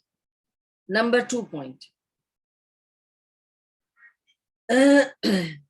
نبی صلی اللہ علیہ وسلم جب اپنے حالات دیکھتے ہیں کہ اس طرح میرے ساتھ ہوا، میں تو دعوت اسلام دے رہا تھا، اللہ کی پروٹیکشن ملنے کے بدلے there was nobody to protect me، اللہ نے مجھے پروٹیکٹ نہیں کیا، اور ہمیں پتھر پڑے اور ہمیں اس طرح سے شہر چھوڑ کے بھاگ کے آنا پڑا، تو کہیں اللہ ناراض تو نہیں ہے مجھ سے؟ تو what would be the فکر کس چیز کی ہونی چاہیے؟ ہمیں فکر اس بات کی ہونی چاہیے کہ کہیں اللہ تو نہیں ناراض مجھ سے، کہیں مجھ سے کوئی خطا تو نہیں ہو گئی، یا کہیں میں نے کوئی ایسا تو نہیں کہہ دیا کر دیا جس میں میرے اللہ کو ناراضگی ہو گئی ہے۔ اللہ کی ناراضگی کی فکر ہونا ضروری ہے، ٹھیک ہے۔ And seeking refuge from his anger، تو نبی صلی اللہ علیہ وسلم کیا کہتے ہیں؟ اللہ کی ناراضگی کے ڈر سے ڈرتے ہیں اور کہتے ہیں کہ اے اللہ کہیں تو مجھ سے ناراض نہیں ہے، ٹھیک ہے، تو مجھ سے بس راضی ہو جا، تو مت ناراض ہونا، میں تجھ سے تیرے چہرے کی پناہ مانگتا ہوں کہ اے اللہ تو مجھے اپنے چہرے کے نور سے مجھے راستہ دکھا دے، اس روشنی میں ڈال دے مجھے، بس تو مجھ سے ناراض نہیں ہو، کیونکہ تو ارحم الراحمین ہے، ٹھیک ہے۔ اور جب پہلے بھی کہتے ہیں کہ میں کمزور ہوں، بے بس ہوں، اکیلا ہوں، تب بھی کہتے ہیں اور تو کمزوروں کا رب ہے، اور تو میرا رب ہے، یعنی کمزور کا رب بھی تو ہی ہے، تو ہی انہیں بچائے گا اس کمزوری سے اور طاقتوروں کو ان کے اوپر حاوی ہونے سے. ٹھیک ہے. تھرڈ پوائنٹ، نبی صلی اللہ علیہ وسلم اس تکلیف میں کیا مانگتے ہیں، کیا مانگ رہے ہیں اللہ سے؟ Seeking refuge from his face, میں نے آپ کو بتایا کہ ان کے چہرے سے کہتے ہیں جو نور ہے اس کا میں پناہ مانگتا ہوں، اور کیا کہتے ہیں میرے لیے اس تکلیف کو آسان کر. تو اپنی تکلیف میں، پریشانی میں، مشکل میں اللہ سے آسانی مانگنا ہمارا حق ہے. ہم اللہ سے آسانی مانگ سکتے ہیں. ٹھیک ہے. سو asking for ease in whatever is decreed for us, as far as you don't challenge Allah's decree. آپ یہ نہیں کہیں کہ ایسا کیوں ہوا. Don't challenge his decree کہ ایسا کیسے ہو سکتا ہے. ٹھیک ہے. آپ صرف یہ سوچیں کہ اگر یہ ایسا ہے آپ کی زندگی میں تو اللہ سے آسانی مانگیں، اس کی کوئی ریزن ہوگی اور اللہ کو وزڈم پتا ہے. ٹھیک ہے. اکثر لوگ یہ بات کرتے ہیں مجھ سے، کسی کے بھی بارے میں، کوئی بھی بندہ جو دین میں ہوتا ہے اس کے لیے جب اس پہ کوئی تکلیف آتی ہے تو لوگ اس طرح پوچھتے ہیں کہ فلاں پر تکلیف کیسے آئی، وہ تو اتنے دین میں ہیں، وہ تو اتنا قرآن پڑھتے ہیں، اتنا نماز پڑھتے، اتنے اچھے لوگ ہیں. ٹھیک ہے. تو نبی صلی اللہ علیہ وسلم کون تھے؟ ان سے تو بہتر کوئی تھا ہی نہیں. ان پہ اگر پتھر برسے تو میں اور آپ تو کہیں بھی نہیں ہیں. تو جو بھی پتھر اب ہم پہ برستے ہیں، چاہے وہ لوگوں کی زبان سے یا ان کے ایٹیٹیوڈ سے یا ان کے بیہیویئر سے، جو تکلیف پریشانی ہمیں ہوتی ہے، جو انسلٹس ہم اٹھاتے ہیں، ان کے لیے اللہ سے آسانی مانگنا چاہیے. کیونکہ کیوں ہو رہا ہے وہ صرف وہی جانتا ہے، ہم نہیں جانتے. اس کی حکمت وہی جانتا ہے. کس کس کا ٹیسٹ لے رہا ہے، ہمارا ٹیسٹ لے رہا ہے یا ان لوگوں کا ٹیسٹ لے رہا ہے، ہم نہیں جانتے. اس کی حکمت کوئی چھپی ہوئی ہے. ہمیں صرف صبر کرنا ہے، اللہ سے اس کی پناہ لینی ہے، شیطان سے پناہ مانگنی ہے اللہ سے کہ اللہ تو اپنی پناہ میں رکھ، اللہ کی امان مانگنی اور اللہ سے آسانی مانگنی. ٹھیک ہے. یہ تھرڈ پوائنٹ. فورتھ پوائنٹ، آخر میں اللہ تعالیٰ کی جب وہ آخر میں جب دعا کمپلیٹ کرتے ہیں نبی صلی اللہ علیہ وسلم، تو آخری ان کا فریز کیا تھا؟ وَلَا حَوْلَ وَلَا قُوَّةَ إِلَّا بِكَ. کوئی نہیں بدل سکتا کچھ بھی، کوئی بھی کچھ بھی بدل نہیں سکتا. تیری طاقت اور قوت کے اوپر کسی کی بھی طاقت نہیں ہے، صرف تیری. صرف تو بدل سکتا ہے. اگر حالات کسی کے تو بدل سکتا ہے تو صرف تو بدل سکتا ہے. اگر کچھ بھی کسی کو مات کرنا ہے، یہ چاہے جن ہو کہ سحر ہو کہ نظر ہو کہ حسد ہو کہ اٹیک ہو کہ نفرتیں ہوں، کچھ بھی ہو، دشمنی ہو، سب کو مات ہو سکتی ہے اگر تو چاہے. سب تیرے اختیار میں، سب کچھ تو بدل سکتا ہے. ٹھیک ہے. یہ فورتھ پوائنٹ تھی. ففتھ پوائنٹ فرام دس دعا از کہ دعا ہتھیار ہے مومن کا. دعا ہتھیار ہے مومن کا. جیسے میں نے آپ کو بتایا تھا کہ اگر تقدیر کو کوئی چیز مات کر سکتی ہے وہ بری نظر ہے. بری نظر تقدیر کو کاٹ کے رکھ دیتی.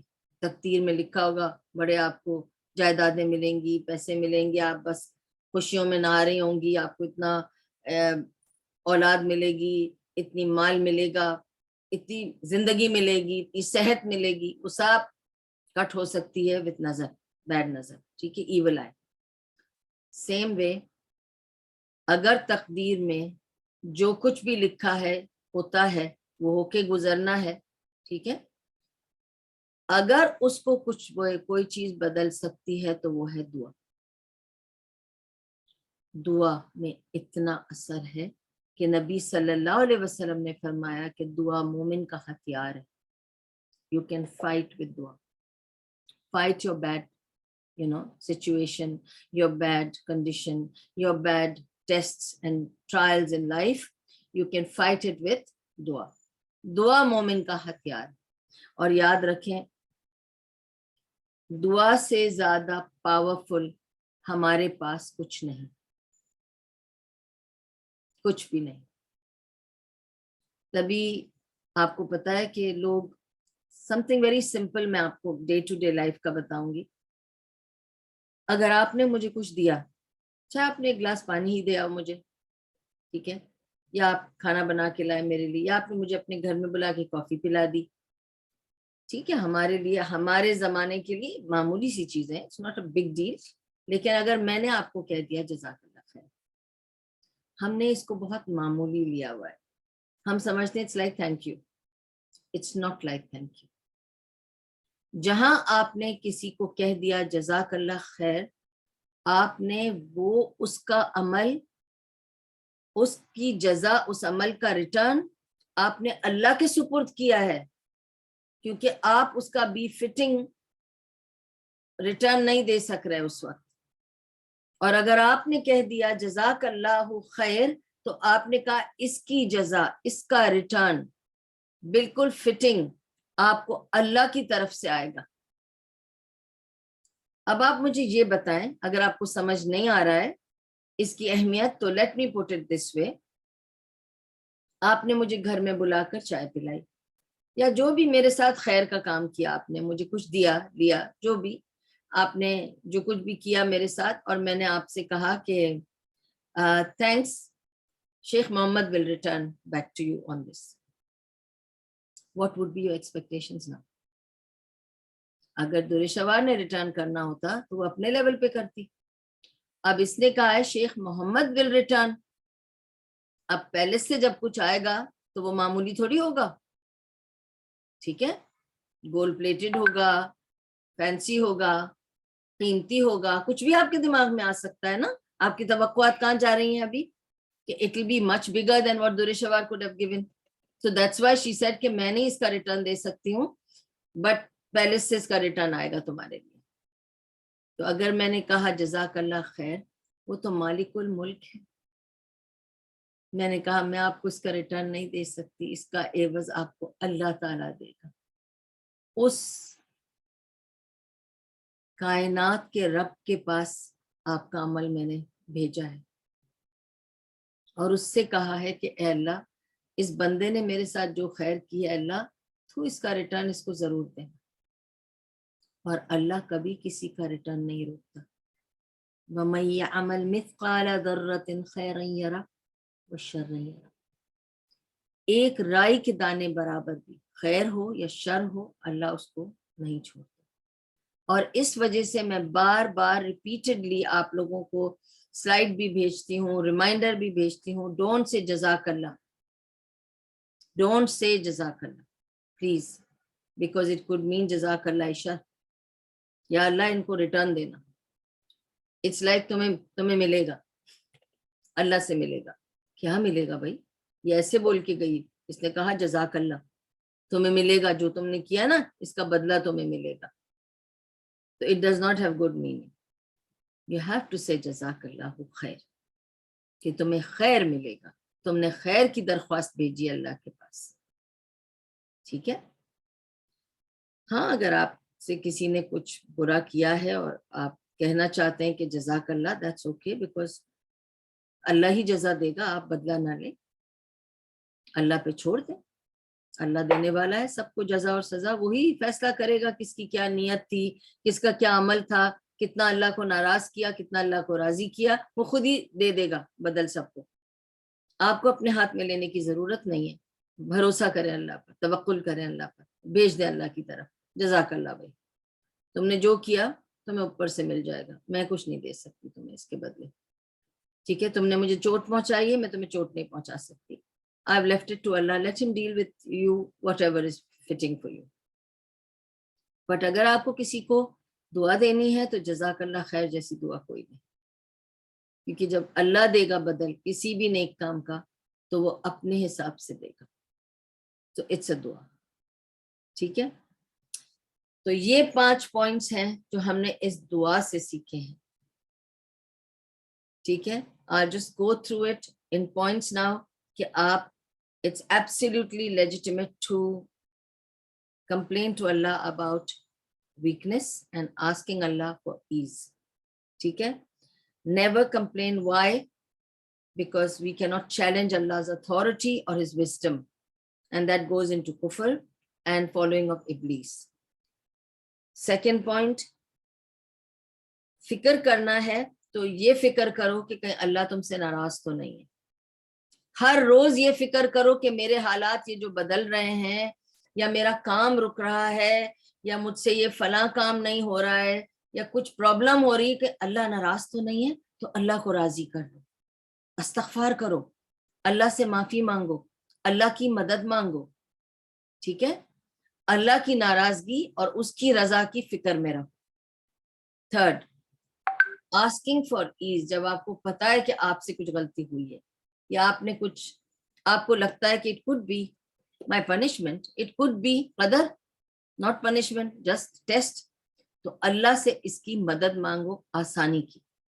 آپ مانگ سکتے ہو اللہ سے آسانی، آپ مانگ سکتے ہو اللہ کی رحمت، آپ مانگ سکتے ہو اللہ کی مغفرت، آپ اللہ سے یہ سب چیزیں مانگ سکتے ہو. فورتھ پوائنٹ، صرف اور صرف اللہ چینج کر سکتا ہے کچھ بھی.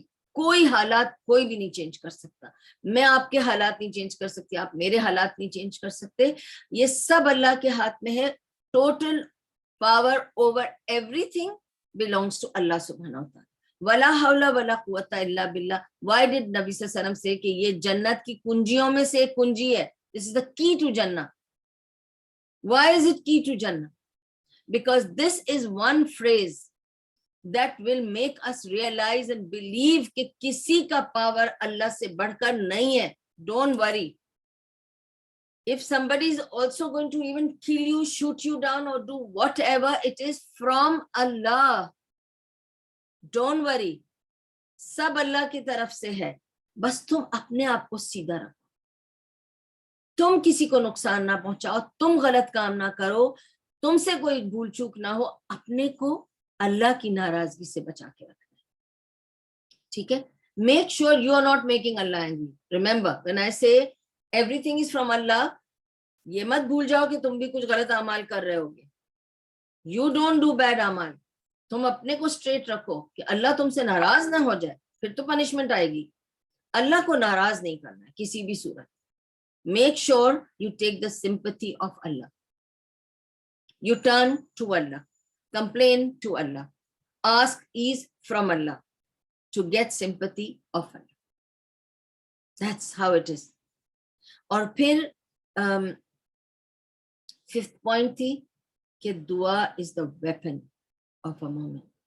دعا ایک مومن کا ہتھیار ہے. سب سے بہترین اللہ تعالیٰ نے جو ہتھیار ہمارے ہاتھوں میں دیا ہے نا، وہ دعا ہے. اس لیے دعا کو صحیح ایٹیکٹ سے بولنا، صحیح طریقے سے مانگنا، صحیح سوچ رکھنا، صحیح انٹینشن رکھنا، اور کس طرح دعا کو پیش کرنا اللہ کے سامنے تاکہ قبول ہو جائے. مقبول دعائیں، اور وہ دعائیں جو مسنون ہیں، جو سنت سے ثابت ہیں. اپنی من گھڑت دعائیں بنا بنا کر واٹس ایپ پہ فارورڈ کر کے مت بھیجو. There is no need. We don't need such دعائیں. ہمیں نہیں ہے ضرورت من گھڑت دعاؤں کی کہ میں اپنی دعائیں آپ لوگوں کے سامنے لکھ کے بہت خوبصورت بنا کر بھیج سکتی ہوں کہ اے اللہ ہمارے، اور پھر میں کہوں یہ بہت ہی اچھی دعا ہے، تم لوگ بھی یہ پڑھو. وہ تمہارے دل کی دعا نہیں ہے، وہ تو میرے دل کی دعا ہے. دعا دل سے مانگو، اللہ سے کنیکشن جوڑو، اپنی دعا مانگو. اور اگر تمہیں لکھی لکھائی دعا ایسے ہی پڑھنی ہے تو نبیوں کی انف دعائیں ہیں، قرآن میں انف دعائیں ہیں، ان کو یاد کر لو اور ان کو پڑھو، مگر ہیڈلیس ہو کے نہیں، غافل ہو کر نہیں. دعا آپ کو سمجھ کے پڑھنی ہے. ہر دعا کو جو سمجھ کے پڑھتا ہے اس دعا میں اثر ہوتا ہے. ٹھیک ہے. اب دیکھیں جب نبی صلی اللہ علیہ وسلم نے اتنی پیاری دعا اللہ سے مانگی تو سب سے پہلی ایز کیا تھی؟ اب میں آپ کو دعا کا ایفیکٹ بتانے جا رہی ہوں. سب سے پہلی ایز کیا تھی کہ جہاں یہ قرنل منازل پر آ کر ٹھہرے، اتفاق سے ٹھہرے، not that he was planning کہ یہاں رکیں گے، بس جہاں ان کا سانس ختم ہو گیا، پیچھے دیکھا کوئی بھی نہیں تعاقب میں ہے، تو جہاں اس درخت کے نیچے آ کے وہ ٹھہرے، وہاں پیچھے دیوار تھی اور فارم ہاؤس، اور پتہ چلا کہ وہ انہی کے رشتہ دار تھے. and they were happy to send him some fruits to relax him as a kind gesture.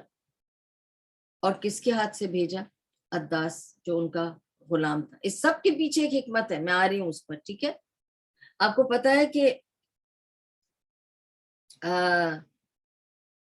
انگور کے لیے کہا جاتا ہے کہ انگور وہ فروٹ ہے جو صرف نرش نہیں کرتا بلکہ ریفریش بھی کرتا ہے. اگر آپ کبھی بہت تھکے ہوئے ہوں اور آپ کو انگور مل جائے تو انگور میں جوس ہے، فائبر ہے، امیڈیٹلی انگور، بیکاز دیکھیں کھجور از ڈرائی، کھجور میں جوس نہیں ہوتا. آپ کو یہ پتا ہے نا، کھجور میں سے ہنی نکلتی ہے لیکن جوس نہیں ہوتا. انگور میں جوس ہوتا ہے اور فائبر ہوتا ہے. and it nourishes somebody who's ran for so many miles. ٹھیک ہے، اب اللہ تعالیٰ نے دیکھے نا کیا بھجوایا، اور کس کے ہاتھ سے؟ عداس. of all the place and all the people، کہاں جا کے مکے کے باہر کسی فارم ہاؤس میں ایک غلام جو کام کرتا ہے وہ کرسچن نکلا، اہل کتاب نکلا، جو نبی کو پہچان سکا. حکمت، اللہ کی ساری حکمت تھی. ٹھیک ہے، اچھا نبی صلی اللہ علیہ وسلم فرماتے ہیں کہ جب میں قرن المنازل پہنچا تو میں نے دیکھا میرے سر کے اوپر ایک گہرا بادل ہے، کالا بادل ہے، اور پھر میں نے بادل کے اس پرے دیکھا تو مجھے جبریل علیہ السلام نظر آئے، اور ان کے دونوں طرف بادل تھے. جبریل علیہ السلام کے دونوں طرف کالے کالے بادل تھے اور وہ بیچ میں تھے. انہوں نے آ کے نبی صلی اللہ علیہ وسلم سے سلام کیا اور کہا کہ اللہ تعالیٰ نے مجھے بھیجا ہے آپ کے پاس ان دو کے ساتھ. تو انہوں نے کہا یہ دو کون ہیں؟ نبی صلی اللہ علیہ وسلم نے پوچھا. تو جبریل علیہ السلام نے ان کو تعارف کرایا، یہ دو ملک الجبال ہیں، the angels of the mountains. ملک الجبال، یہ دونوں ملک الجبال ہیں، ان کو اللہ تعالیٰ نے بھیجا ہے. آپ ان کو جو حکم دیں گے یہ آپ کے تابع ہیں. اللہ تعالیٰ نے دیا ہے انہیں حکم کہ آپ ان سے جو کام لینا چاہیں آپ ان سے لے سکتے ہیں. آپ انہیں جو حکم دیں گے یہ اس وقت آپ کے حکم کے تابع ہیں، اور یہ ملک الجبال ہیں، the angels of the mountains. اور کیوں angels of the mountains بھیجا جا رہا ہے اس وقت ان کو؟ He's come out of Taif. He's sitting in outside a farmhouse. But why Allah subhanahu wa ta'ala is sending Malik al-Jibal to him? اس لیے آپ کو میں نے بتایا طیف کہاں ہے. طیف is among the mountains. طیف ایک ماؤنٹینس جگہ پہ ایک ویلی ہے. اب اللہ تعالیٰ نے ملک الجبال بھیجا ان کے پاس کہ اگر تم انہیں حکم دو، اور پھر وہ دونوں ملک الجبال نبی صلی اللہ علیہ وسلم کو گریٹ کرتے ہیں، سلام کرتے ہیں. پھر وہ ان سے کہتے ہیں کہ یا رسول اللہ صلی اللہ علیہ وسلم اگر آپ حکم دیں تو ہم طیف کو ہی پورا 2 ماؤنٹنز کے بیچ میں ختم کر کے، کرش کر کے ڈسٹروائے کر دیں کمپلیٹلی، کوئی نہیں بچے گا ان میں سے. آپ صرف حکم دیں کہ کر دو. آپ کو میں نے بتایا کہ Taif is right in the middle of mountains. اگر آپ جا کے دیکھیں گے نا Taif, it's a beautiful beautiful place. Actually I was so اوورwhelmed کہ وہاں گاڑی روکنے کی بھی جگہ نہیں تھی، لیکن میں ادھر تب بھی روک کر میں نے وہ ماؤنٹنز دیکھے تھے کیونکہ I was so mesmerized with the mountains there. It is such a beautiful sight. You should see something very different. سبحان اللہ. تو ملک الجبال کہتے ہیں نبی صلی اللہ علیہ وسلم سے آپ ہمیں آرڈر دیں، کمانڈ کریں، حکم کریں، ہم یہ پورے طائف کو 2 پہاڑوں کے بیچ میں کرش کر دیں گے اور ان کو کمپلیٹلی ختم کر دیں گے. مگر ہمارے نبی صلی اللہ علیہ وسلم، آپ دیکھیں ان کی کیا کنڈیشن تھی اس وقت. نبی صلی اللہ علیہ وسلم کو پتھروں سے مارا. ان کو پہلے تو ان 3 بھائیوں نے جو وہاں کے حکمران تھے ثقیف کے، انہوں نے ان کو کس طرح سے روڈلی ٹریٹ کیا، ان کو انسلٹ کیا. پبلک میں آ کر انہوں نے دعوت اسلام پیش کری. ایک نے کہا کہ تم جیسے کو اگر نبی بنا دیا تو میں تو جا کے مکے کا کعبے کا پردہ ہی پھاڑ دوں گا. دوسرا کہتا ہے کہ اللہ کو کوئی اور نہیں ملا, تم ہی ملے تھے. اور تیسرا نے کیا کہا کہ اگر تم نبی ہو تو بھائی میں تو تم سے بات ہی نہیں کر سکتا, تم تو بہت اونچی چیز ہو گئے ہو, اور اگر تم جھوٹے ہو تو تم میرے سے بہت نیچے ہو, حقیر ہو کہ میں تمہاری طرف دیکھوں بھی. تینوں نے کتنا ذلیل کیا انہیں. پھر اس کے بعد ان کو مار کے بھگایا, موت بھیجا ان کے اوپر, ٹھیک ہے, ایمبوش کیا, پتھروں سے مارا, اور دہشت میں بیچارے دونوں بھاگے ہیں کہ 7 کلومیٹر بھاگ کر سانس اکھڑ گئی دونوں کی, خون سے لت پت, ان کی جوتی پوری خون سے لت پت تھی کیونکہ خون بہ رہا تھا اور یہ بھاگ رہے تھے, پورے زید خون سے بھرے ہوئے تھے.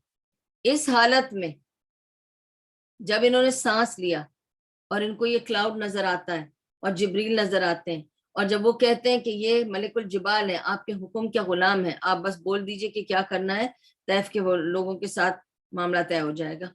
نبی صلی اللہ علیہ وسلم کیا کہتے ہیں, چھوڑ دو.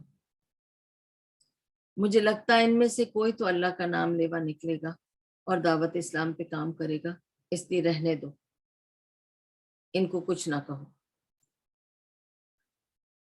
اسی لیے تو نبی صلی اللہ علیہ وسلم کو ہم رحمت للعالمین کہتے ہیں. جنہوں نے ان کے ساتھ اچھا کیا, برا کیا, انسلٹ کیا, انہوں نے کبھی کسی کے لیے برا نہیں چاہا. مگر یس, اب میں یہ کہوں گی کہ نہیں چاہا, پھر ان کو بددعا بھی دی. جس آدمی نے بوائیکاٹ لکھ کر ٹانگا تھا اس کو بددعا دی تھی نبی صلی اللہ علیہ وسلم نے, اور اس کا ہاتھ پیرالائز ہو گیا تھا. till he lived with a paralyzed hand. ایسا نہیں ہے کہ نہیں, but he never meant to harm or hurt people. He did not mean to harm or hurt people. He defended himself. Okay? اب اس میں کیا لیسنز تھے ہمارے لیے؟ اس پورے واقعے سے جو لیسنز ملے ہیں, طیف کے واقعے سے, بس وہ لیسنز ہی آج میں کر پاؤں گی. مجھے پتا تھا کہ جب تک میں آپ کو یہ پہلے دعا کے لیسنز بتاؤں گی, پھر طیف کے لیسنز بتاؤں گی, تب تک time is up. I wanted to do the جن کا پورا story, but we have to do it in one go because وہ ہمیں آدھا توڑ کے نہیں کر سکتی. تو I'll have to do it next time انشاءاللہ. اللہ تعالیٰ خیر کے ساتھ ملائے. اس میں ہمیں کیا لیسنز ملے؟ میں نے کوئی 8 پوائنٹس کلیکٹ کیے ہیں جو میں آپ کو بتاؤں گی. اس پوری سٹوری میں ہمیں کیا لیسن ملتا ہے؟ نمبر 1 کہ تکلیف, پریشانیاں, مصیبتیں, کلیمٹیز, ٹرائلز, ٹرائبولیشنز, جو بھی آتا ہے نا ہماری زندگی میں, اگر پنشمنٹ ہے یا ٹیسٹ ہے یہ تو ہم نہیں جانتے, لیکن ہم اس کو کیسے ڈیل کرتے ہیں اس سے ہمارے درجے بلند ہوتے ہیں. اگر ہم اس کو صحیح طریقے سے ڈیل نہیں کرتے, شکایت کرتے ہیں, روتے دھوتے ہیں, ویلنگ کرتے ہیں, ادھر ادھر جا کر سب سے ڈھول ڈھماکہ کر کے بری باتیں کرتے ہیں, تو پھر ہم نے اجر ہی گنوا دیا. لیکن اگر ہم صبر کرتے ہیں, اللہ پہ بھروسہ کرتے ہیں, توکل کرتے ہیں, جس طرح اللہ تعالیٰ نے بتایا اس طرح سے اس کو ڈیل کرتے ہیں, جیسے ابھی میں نے دعا میں سارا کچھ بتایا آپ کو, تو پھر یہ ٹرائلز ہمارے لیے ایلیویشن کا سبب بن جاتی ہیں. اور یاد رکھیں, جس کو اللہ عزت دینا چاہے اسے کوئی ذلیل نہیں کر سکتا. کتنوں نے چاہا نبی صلی اللہ علیہ وسلم کو ذلیل کرنے کے لیے. طیف نے تو پتھر سے مارا, فزیکلی مینٹلی ٹارچر کیا, انہیں ٹراما دیا. قریش نے کم کیا, ان کے اپنے رشتہ داروں نے, اپنے چچا نے ان کے سر پہ جا کر گوبر مار دیا. اس سے کچھ اور انسلٹ والی بات ہو سکتی ہے کہ پبلک میں, مسجد میں, حرم میں وہ نماز پڑھ رہے ہیں, ان کے سجدے میں ان کے اوپر گوبر پھینکا گیا. کتنی انسلٹ پہ انسلٹ ان کو ملی. But what was his reaction? صبر. اور صبر کرنے سے, تکلیفوں پر صبر کرنے سے درجات بلند ہوتے ہیں. تو کبھی کبھی یہ تکلیفیں آتی ہیں ہمارے درجات بلند کرنے کے لیے. جب اللہ ہمیں چوز کر لیتا ہے کہ اس بندے کا درجہ بلند ہونا ہے تو اس کے اوپر تکلیفیں ڈالو. جب یہ صبر کرے گا, برداشت کرے گا, تو اس کے گناہ دھل جائیں گے اور اس کے درجے بلند ہوں, کیونکہ یہ شاکر ہے. کیونکہ شکر کرتا ہے، یہ ذاکر ہے کیونکہ یہ ذکر کرتا ہے. بہت فرق پڑتا ہے ان سب چیزوں سے. ٹھیک ہے. نمبر 2 پوائنٹ، دعا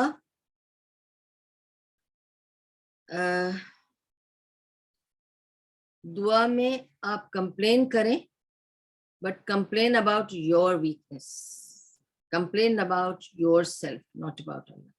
وی کان کمپلین اباؤٹ اللہ ٹو اللہ، وہ تو پھر چیلنجنگ ہز اتھارٹی ہو جائے گا.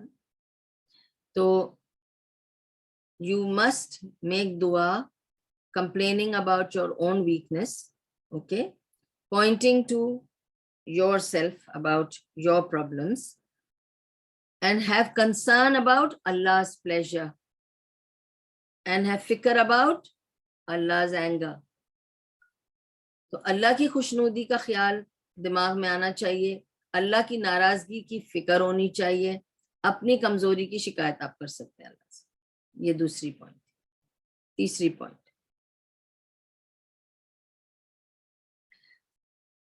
تیسری پوائنٹ جو اس سبق، اس پوری سٹوری میں ملتی ہے، اٹس ویری انٹرسٹنگ، کہ نبی صلی اللہ علیہ وسلم کو جب عداس نے انگور لا کے دیے، وہ جانتا ہے،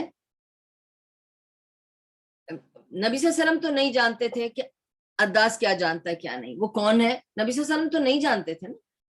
ہو سکتا ہے انہوں نے ازیوم بھی یہی کیا ہو کہ he is also a mushrik like one of them because he doesn't know who's عداس. عداس ان کے کسی رشتہ داروں کا غلام ہے جن سے وہ کبھی ملے ہوں گے، لیکن اتنے کوئی کلوز ریلیٹیو نہیں تھے کہ جن کے ساتھ وہ روزانہ ملتے یا کرتے، کیونکہ یہ لوگ باہر رہتے تھے اپنے فارم ہاؤس پر.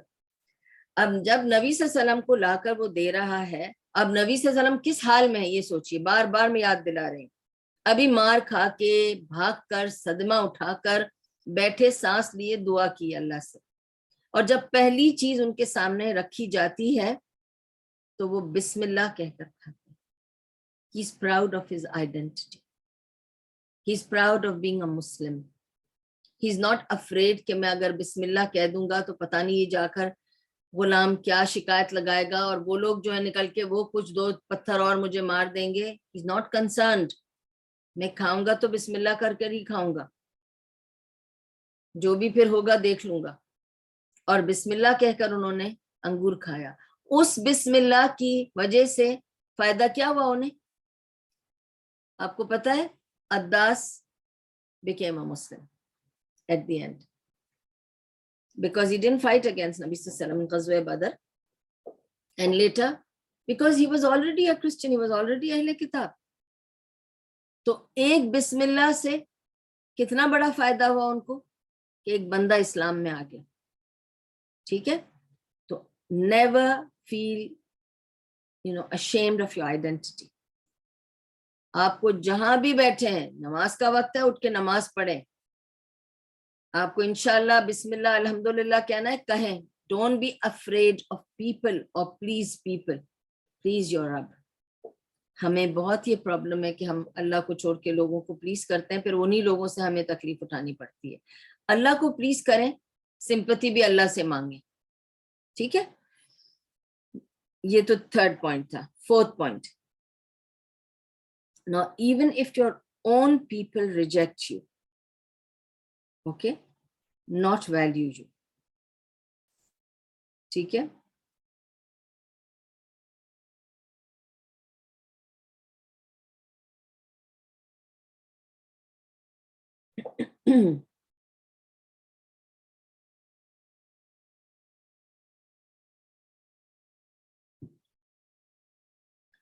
اگر آپ کے اپنے لوگ آپ کو ریجیکٹ کریں، ٹھیک ہے، مجھے نہیں پتا کس کی کیا کنڈیشن ہے، لیکن میں جنرلی بتا رہی ہوں، اگر آپ کے اپنے ماں باپ آپ کو ریجیکٹ کریں، آپ کی اپنی اولاد آپ کو انسلٹ کرے، آپ کے اپنے گھر والے آپ کو پھینک دے اٹھا کر باہر اور آپ کو ویلیو نہ کریں، مت فکر کریں.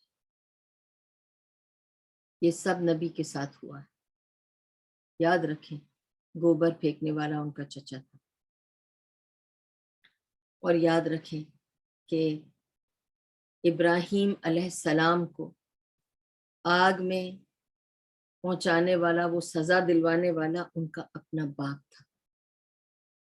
یاد رکھیں کہ یعقوب علیہ السلام کو رلا رلا کے اندھا کرنے والا ان کے اپنے بیٹے تھے. یاد رکھیں. تو ان نبیوں سے ہم نے کیا سیکھا؟ آپ کے اپنے ماں باپ آپ کو چھوڑ سکتے ہیں، آپ کے اپنے بہن بھائی آپ سے پلٹ سکتے ہیں، آپ کی اولاد آپ کے ساتھ نافرمان ہو کے بے عزت کر کے آپ کو گھر سے نکال سکتی ہے، لیکن اللہ رب العالمین آپ کے لیے دروازہ کھول کے رکھتا ہے. ٹھیک ہے.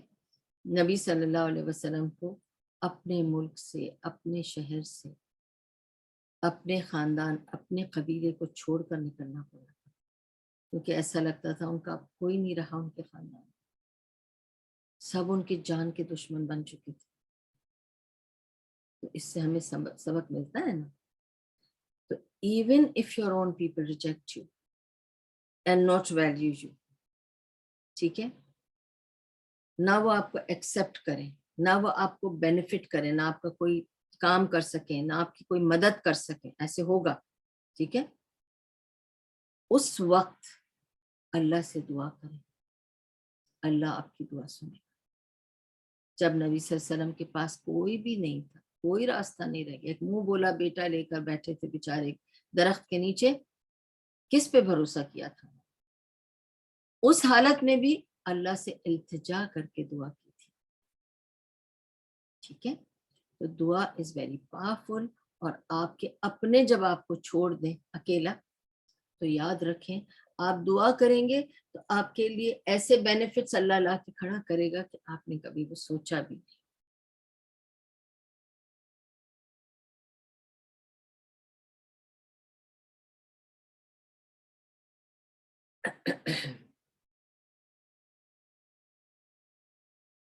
ففتھ پوائنٹ از نبی صلی اللہ علیہ وسلم کس حال میں تھے؟ He was soaked in blood. ٹھیک ہے. کمپلیٹلی ڈرینچڈ، پورے خون میں لت پت تھے. ٹھیک ہے. نبی صلی اللہ علیہ وسلم is soaked in blood. پورے لت پت تھے، کس میں؟ خون میں لت پت تھے نبی صلی اللہ علیہ وسلم. This was his condition. دل کی کنڈیشن کیا تھی؟ سخت تکلیف میں تھے، دکھ اور صدمے میں تھے. ٹھیک ہے. اور ان کے کانوں میں وہ 3 بھائیوں کی بات اب تک بج رہی تھی کہ تمہارے علاوہ کوئی نہیں ملا اللہ کو نبی بنانے کے لیے. ٹھیک ہے. اور اگر تم جیسے کو بنا لیا تو میں تو جا کے پردہ ہی پھاڑ دوں گا کعبے کا. اور تیسرا کہتا ہے اگر تم نبی ہو تو تم تو بہت اونچی چیز ہو، میں تو تم سے بات نہیں کروں گا، اور اگر تم جھوٹے ہو تو پھر تم بہت حقیر ہو، میری عزت ختم ہو جائے گی تم سے بات کرنے میں. یہ ابھی ان کے کان میں یہ بھی بج رہا ہے کہ وہاں کے لیڈرز نے، ثقیف کے قبیلے کے لیڈرز نے کس طرح مجھے بے عزت کیا، ہیوملیٹ کیا. پھر اتنا بس نہیں ہوا، موب بھیجا میرے پیچھے. ٹھیک ہے. گنڈوں کی بارات بھیجی، مجھے مار کے بھگایا. ایسا نہیں. اب یہ سب ان کے ذہن میں ہے. ٹھیک ہے.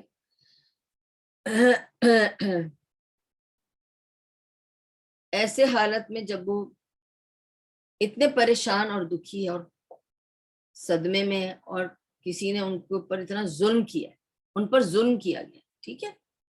اس حال میں بھی جب ان کے اوپر ان کو یہ دے دیا کیپیسٹی یا فریڈم کہ تم ان کو سزا دے سکتے ہو، تم کہہ دو ان کو تو کرش کر دیں گے 2 پہاڑوں کے بیچ میں، تب بھی نبی صلی اللہ علیہ وسلم نے رحمت کا سہارا، رحمت دکھائی، رحم کیا ان پر اور کہا چھوڑ دو. ٹھیک ہے. تو how do people react to criticism, mockery, sarcasm. ٹھیک ہے. For many years of animosity, it will last. Okay. تو کیا چیز ہے جس سے آپ فیملیز کو جوڑ سکتے ہیں؟ سارکازم سے جوڑ سکتے ہیں، اینیموسٹی سے جوڑ سکتے ہیں، دشمنی سے جوڑ سکتے ہیں، ایک دوسرے سے بدلہ لینے سے جوڑ سکتے ہیں، ایک دوسرے کو کرٹیسائز کرنے سے آپ جوڑ سکتے ہیں. کس چیز سے آپ جوڑ سکتے ہیں؟ رحم کرنے سے اور معاف کر دینے سے. ٹھیک ہے. اللہ likes forgiveness. Forgive people. It's difficult but not impossible. Forgive them. It's sometimes very difficult. I know it. It's very, very difficult. Certain things you just don't think you can really forgive. It may take time because we are not Nabi. It may take time, definitely. Some things are very difficult to forgive. I understand. ایک بار روحی نے بھی مجھ سے discuss کیا تھا تو اس نے یہی کہا تھا مجھے کہ دریشوار کچھ چیزیں بالکل معاف کرنا امپاسبل ہو جاتا ہے. I agree. بہت مشکل ہو جاتا ہے, آسان نہیں ہے, بالکل نہیں آسان, اسپیشلی اگر آپ کا دل بہت دکھا ہوا ہو. لیکن ہمیں ادھر سے سبق لینا پڑتا ہے. تکلیف ہوگی, ہم نبی صلی اللہ علیہ وسلم کی طرح اسی وقت تو معاف نہیں کر سکتے. اور آپ دیکھیں کہ نبی صلی اللہ علیہ وسلم نے انہیں معاف کر دیا, لیکن اتنے سالوں بعد جب پوچھتی ہیں عائشہ رضی اللہ عنہا تو ان کو ٹیس اٹھتی ہے اسی ذکر کی. تبھی تو وہ بتا پائے کہ یہ وہ درد تھا جو انہیں بہت بری طرح سے تکلیف پہنچایا. ٹھیک ہے. اور آپ یہ یاد رکھیں کہ یہ سب جب نبی صلی اللہ علیہ وسلم نے معاف کر دیا اور کہا کہ چھوڑ دو ان لوگوں کو, کرش نہیں کرو, ان پہ عذاب مت لاؤ, شاید کہ ان میں کوئی جاگے اور کوئی دین کا کام کرے.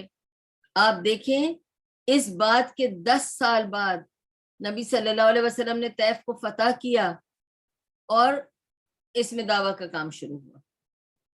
دیکھیے طیف کو فتح بھی کیا, غزوہ حنین میں طیف کو نبی صلی اللہ علیہ وسلم نے فتح کیا, اور آج دیکھیں اس کا نتیجہ یہ ہے کہ طیف ایک بہت خوبصورت اور ایسی جگہ ہے جہاں پہ لوگ جاتے ہیں as a tourist also and as also a historical place and as one of the most beautiful places in Saudi Arabia اس طیف. اور ایک اور آپ کو بات بہت امپورٹنٹ بتانا چاہتی ہوں کہ جس جگہ کھڑے ہوئے تھے نبی صلی اللہ علیہ وسلم, جہاں پتھر سے انہیں مارا گیا تھا اور جس پوائنٹ سے وہ بھاگے تھے, اس پوائنٹ پہ آج مسجد ہے جہاں لوگ 5 وقت نماز پڑھتے ہیں. جس جگہ نبی صلی اللہ علیہ وسلم نے ریسٹ کیا تھا اور دعا مانگی تھی, وہاں ایک مسجد ہے جہاں لوگ 5 وقت نماز پڑھتے ہیں. دیکھیے آپ وہ جگہ جہاں نبی صلی اللہ علیہ وسلم پر دشواریاں آئیں, تکلیفیں آئیں, صدمہ ہوا, اللہ تعالیٰ کو کتنا محبوب تھا ان کا وہ صبر, جس کے لیے وہاں مسجد بنا دی جو صدقہ جاریہ ہے, اور وہاں 5 وقت نماز اور اللہ کو یاد کیا جاتا ہے, رسول اللہ صلی اللہ علیہ وسلم کو یاد کیا جاتا ہے. سوچئے قیامت تک, اب جب تک وہ مسجد ہے اللہ تعالیٰ کا بھی نام لیا جائے گا, رسول اللہ صلی اللہ علیہ وسلم کا بھی نام لیا جا رہا ہے اس جگہ پہ جہاں پہ نبی صلی اللہ علیہ وسلم پر پتھر برسے تھے, جہاں ان پہ تکلیف کا سما ٹوٹا تھا. 6th point is, جب آپ کے اوپر ٹراما آتا ہے نا, صدمہ آتا ہے نا, آپ شاک تو ہوں گے, ظاہر سی بات ہے.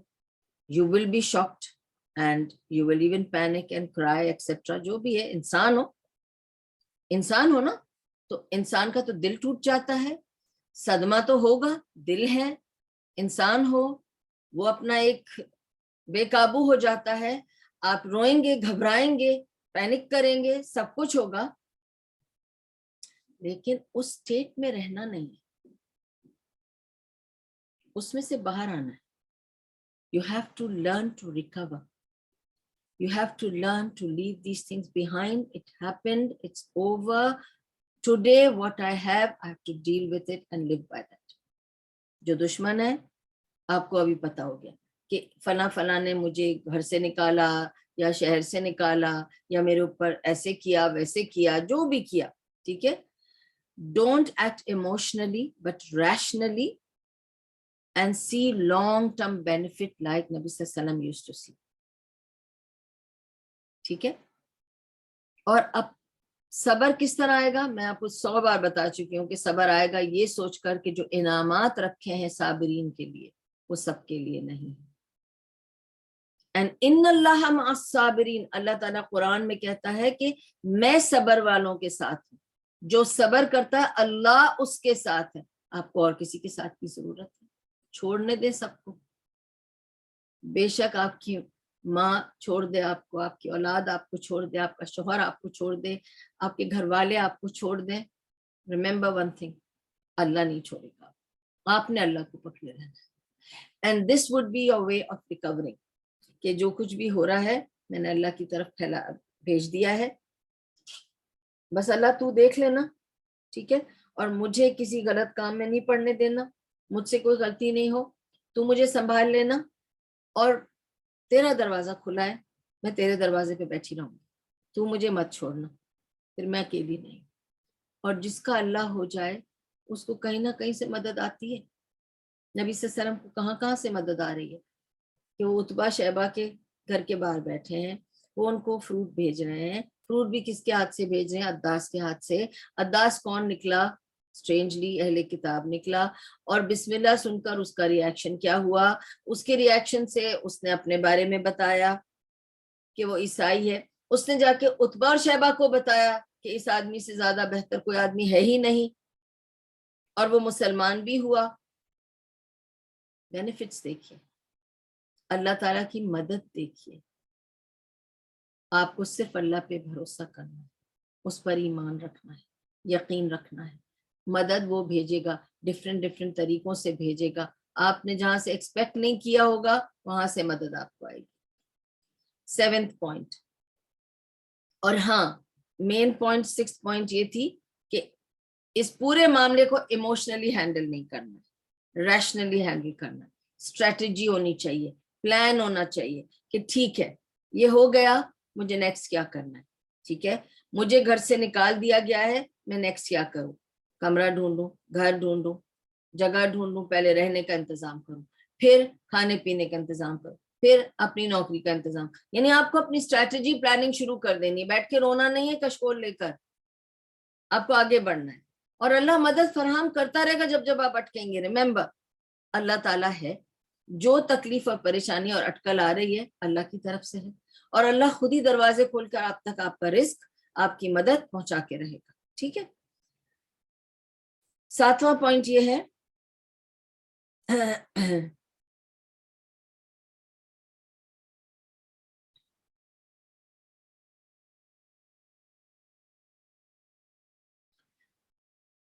It's a very important point.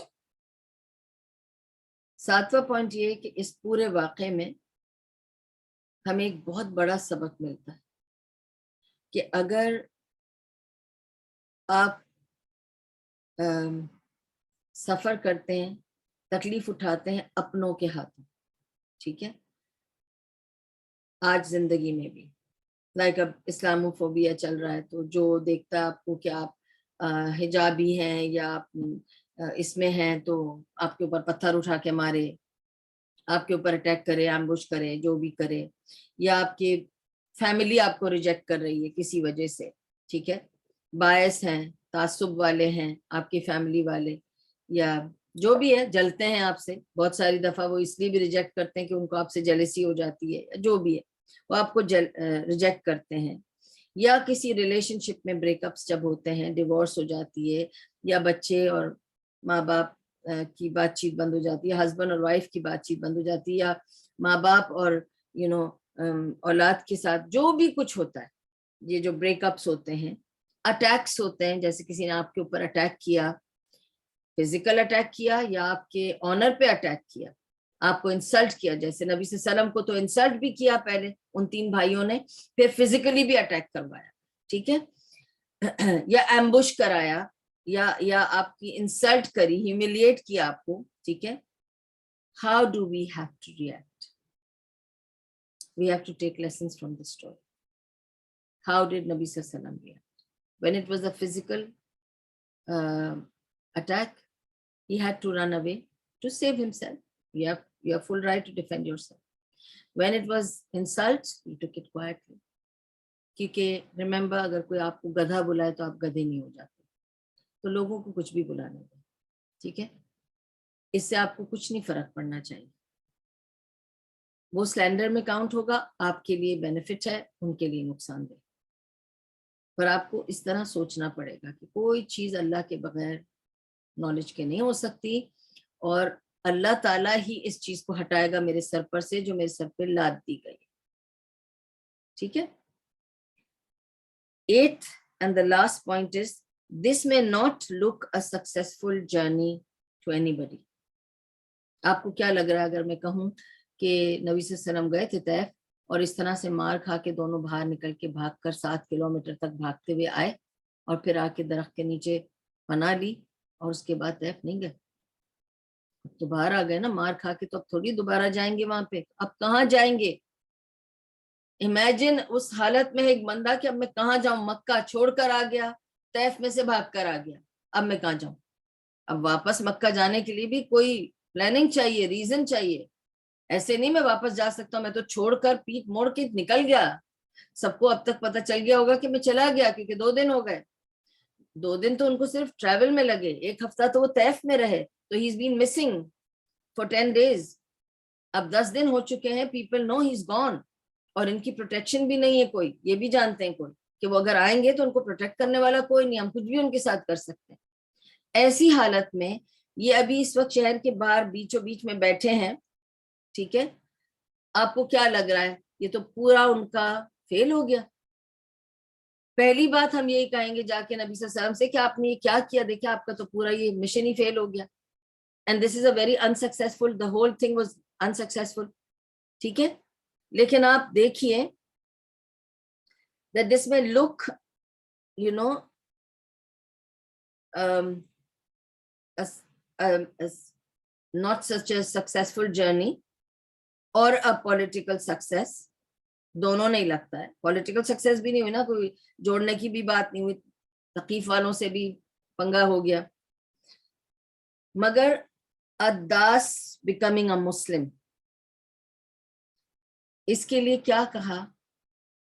اللہ تعالیٰ کہتا ہے کہ اگر تم نے کسی ایک کو مسلمان کیا تو وہ 1000 ریڈ کیمل سے زیادہ قیمتی کام ہے، and each red camel was the most expensive camel in those days، and to say کہ 1000 ریڈ کیملز والا کام تم نے کیا، یعنی you've done a big job، کیونکہ جب ایک بندہ مسلمان ہوتا ہے تو اس کے انڈر اور اس کے ساتھ رہنے والوں پر اس کا انفلوئنس ہوتا ہے، تو ایک مسلمان کرو گے تو پورے خاندان کو آپ نے مسلمان کر دیا، ٹھیک ہے۔ تو if one person can be guided, it's success، okay۔ also on the way back، جب وہ واپس لوٹ رہے تھے نبی صلی اللہ علیہ وسلم، اب آپ کو میں نے یہی کہا نا کہ آپ کو لگ رہا ہوگا کہ سکسیس سٹوری نہیں ہے، لیکن ایک بندہ اگر اداس مسلمان ہوا تو there is success in this story، آپ یہ امیجن کریں۔ اور جب وہ واپس آ رہے تھے، اب انہیں نہیں پتا کہاں جائیں، تو they are walking towards Mecca because they don't have any other place to go now، طیف سے پھر مکہ ہی واپس جانا پڑے گا، لیکن مکہ کے اندر نہیں جا سکتے، تو مکہ کے باہر ایک جگہ تھی نخلا، آج بھی ہے، ٹھیک ہے، it's a small grove, mangrove نہیں ہوتے، اٹس اے اسمال پلیس، نخلا، وہ کھجوروں کے وہاں پہ فارمز ہیں نخلا میں، تو on the way back he stopped at Nakhla which is just outside Makkah and he camped there، کیونکہ اب کہاں جائیں، طیف سے نکل آئے، اچھا تھوڑے سے انہوں نے خاطر کی کہ ان کو ذرا نرشمنٹ مل جائے، but they have to come back to مکہ، مکہ اندر تو جا نہیں سکتے ہیں، تو مکہ کے باہر طیف نخلا میں انہوں نے اپنا ٹینٹ لگا کے وہاں پہ ذرا ناٹ ٹینٹ لگا کے he camped there، okay۔ اب انہوں نے اپنا وہاں پہ سٹاپ اوور کر لیا،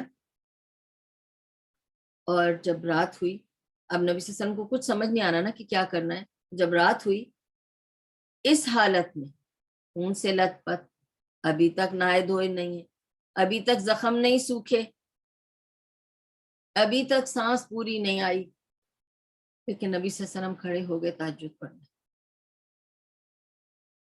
تہجد انہوں نے پوری زندگی میں کبھی مس نہیں کی، تہجد کبھی بھی مس نہیں کی نبی صلی اللہ علیہ وسلم، اور کھڑے ہو کر تہجد کی انہوں نے نماز پڑھی، اور کیا نماز تھی وہ، couple of hours he completed his tahajjud salah in couple of hours، ٹھیک ہے۔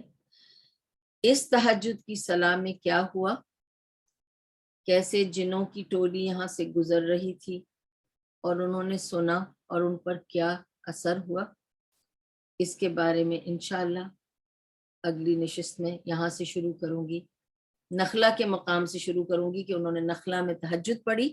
یہاں سے بات شروع کریں گے ہم کہ انہوں نے نخلا میں تہجد پڑھی اور تہجد پڑھنے سے جنوں پر کیا اثر ہوا، کون تھے، کہاں سے آئے تھے، کہاں گئے، اس کے بعد کیا کیا ہوا، اور پھر نبی صلی اللہ علیہ وسلم مکہ کیسے واپس لوٹے. یہ سارا ہم کریں گے انشاءاللہ in our next session after summer vacation. میری دعا ہے آپ سب کے لیے کہ اللہ تعالیٰ آپ سب کو جو جہاں بھی ہوں، جو یہاں ہوں گے، جو کہیں اور چلے جائیں گے سفر کرنے، جو بھی جائیں گے یا رہیں گے، اللہ ان کو اپنے حفظ و امان میں رکھے، اپنی جوار رحمت میں جگہ عطا کرے اور غریق رحمت بنائے. اللہ قبول کرے میرا کہنا اور آپ سب کا سننا. جو کچھ بھی اس میں سے بہتر اور فائدہ مند تھا وہ اللہ کی طرف سے تھا، ہم اس کے شکر گزار ہیں. اور اگر اس میں کوئی بھول چوک ہو گئی تو اللہ ہمیں معاف کر دے، یا میری غلطی اور کمزوری ہے اللہ مجھے بہتر کام کرنے کی توفیق عطا فرمائے، اور یا شیطان کا حربہ ہے اللہ تعالیٰ ہمیں اس سے محفوظ رکھے اور اپنے حفظ و امان میں رکھے، اپنی جوار رحمت میں جگہ عطا کرے. بہت سارے بیماروں کی خبریں مل رہی ہیں، کووڈ کے پیشنٹس کی خبریں مل رہی ہیں، کینسر کے پیشنٹس کی خبریں مل رہی ہیں. اللہ تعالیٰ سب بیماروں کی وہ شفاء کاملہ و عاجلہ عطا فرمائے اور ایسی شفا عطا کرے جس میں بیماری کا نام و نشان بھی نہ رہے. اللہ سب کو صحت، تندرستی اور امان میں رکھے اپنی. آپ سب کا اللہ تعالیٰ نگہبان ہے اور میرا بھی. آپ مجھے اپنی دعاؤں میں یاد رکھیے گا، میں آپ کو اپنی دعاؤں میں یاد رکھوں گی. سفر میں خاص طور سے اپنے لیے اور اپنے عزیزوں اقارب کے لیے بہت دعائیں کیے ہیں کریں، کیونکہ اللہ تعالیٰ مسافر کی دعا نہیں ٹالتا. اور اللہ تعالیٰ سے دعا ہے کہ اللہ تعالیٰ جو بھی جہاں جا رہے ہیں اگر تو جا کر خیر کو عافیت کے ساتھ واپس آئیں اور صحت، تندرستی، سلامتی کے ساتھ آئیں، اور اللہ سب کو اپنے حفظ و امان میں جوار رحمت میں جگہ عطا کرے، فریق رحمت بنائے. وآخر دعوام ان الحمدللہ رب العالمین. سبحان اللہ و بحمدہ، سبحانک اللہم و بحمدک، نشہد ان لا الہ الا انت، نستغفرک و نتوب الیک. ربنا تقبل منا انک انت السمیع العلیم وتب علینا انک انت التواب الرحیم. برحمتک یا ارحم الراحمین، برحمتک یا ارحم الراحمین، برحمتک یا ارحم الراحمین. وصلی اللہ تعالی علی خیر خلقہ محمد وعلی آلہ وصحبہ اجمعین، وبارک وسلم علیہ.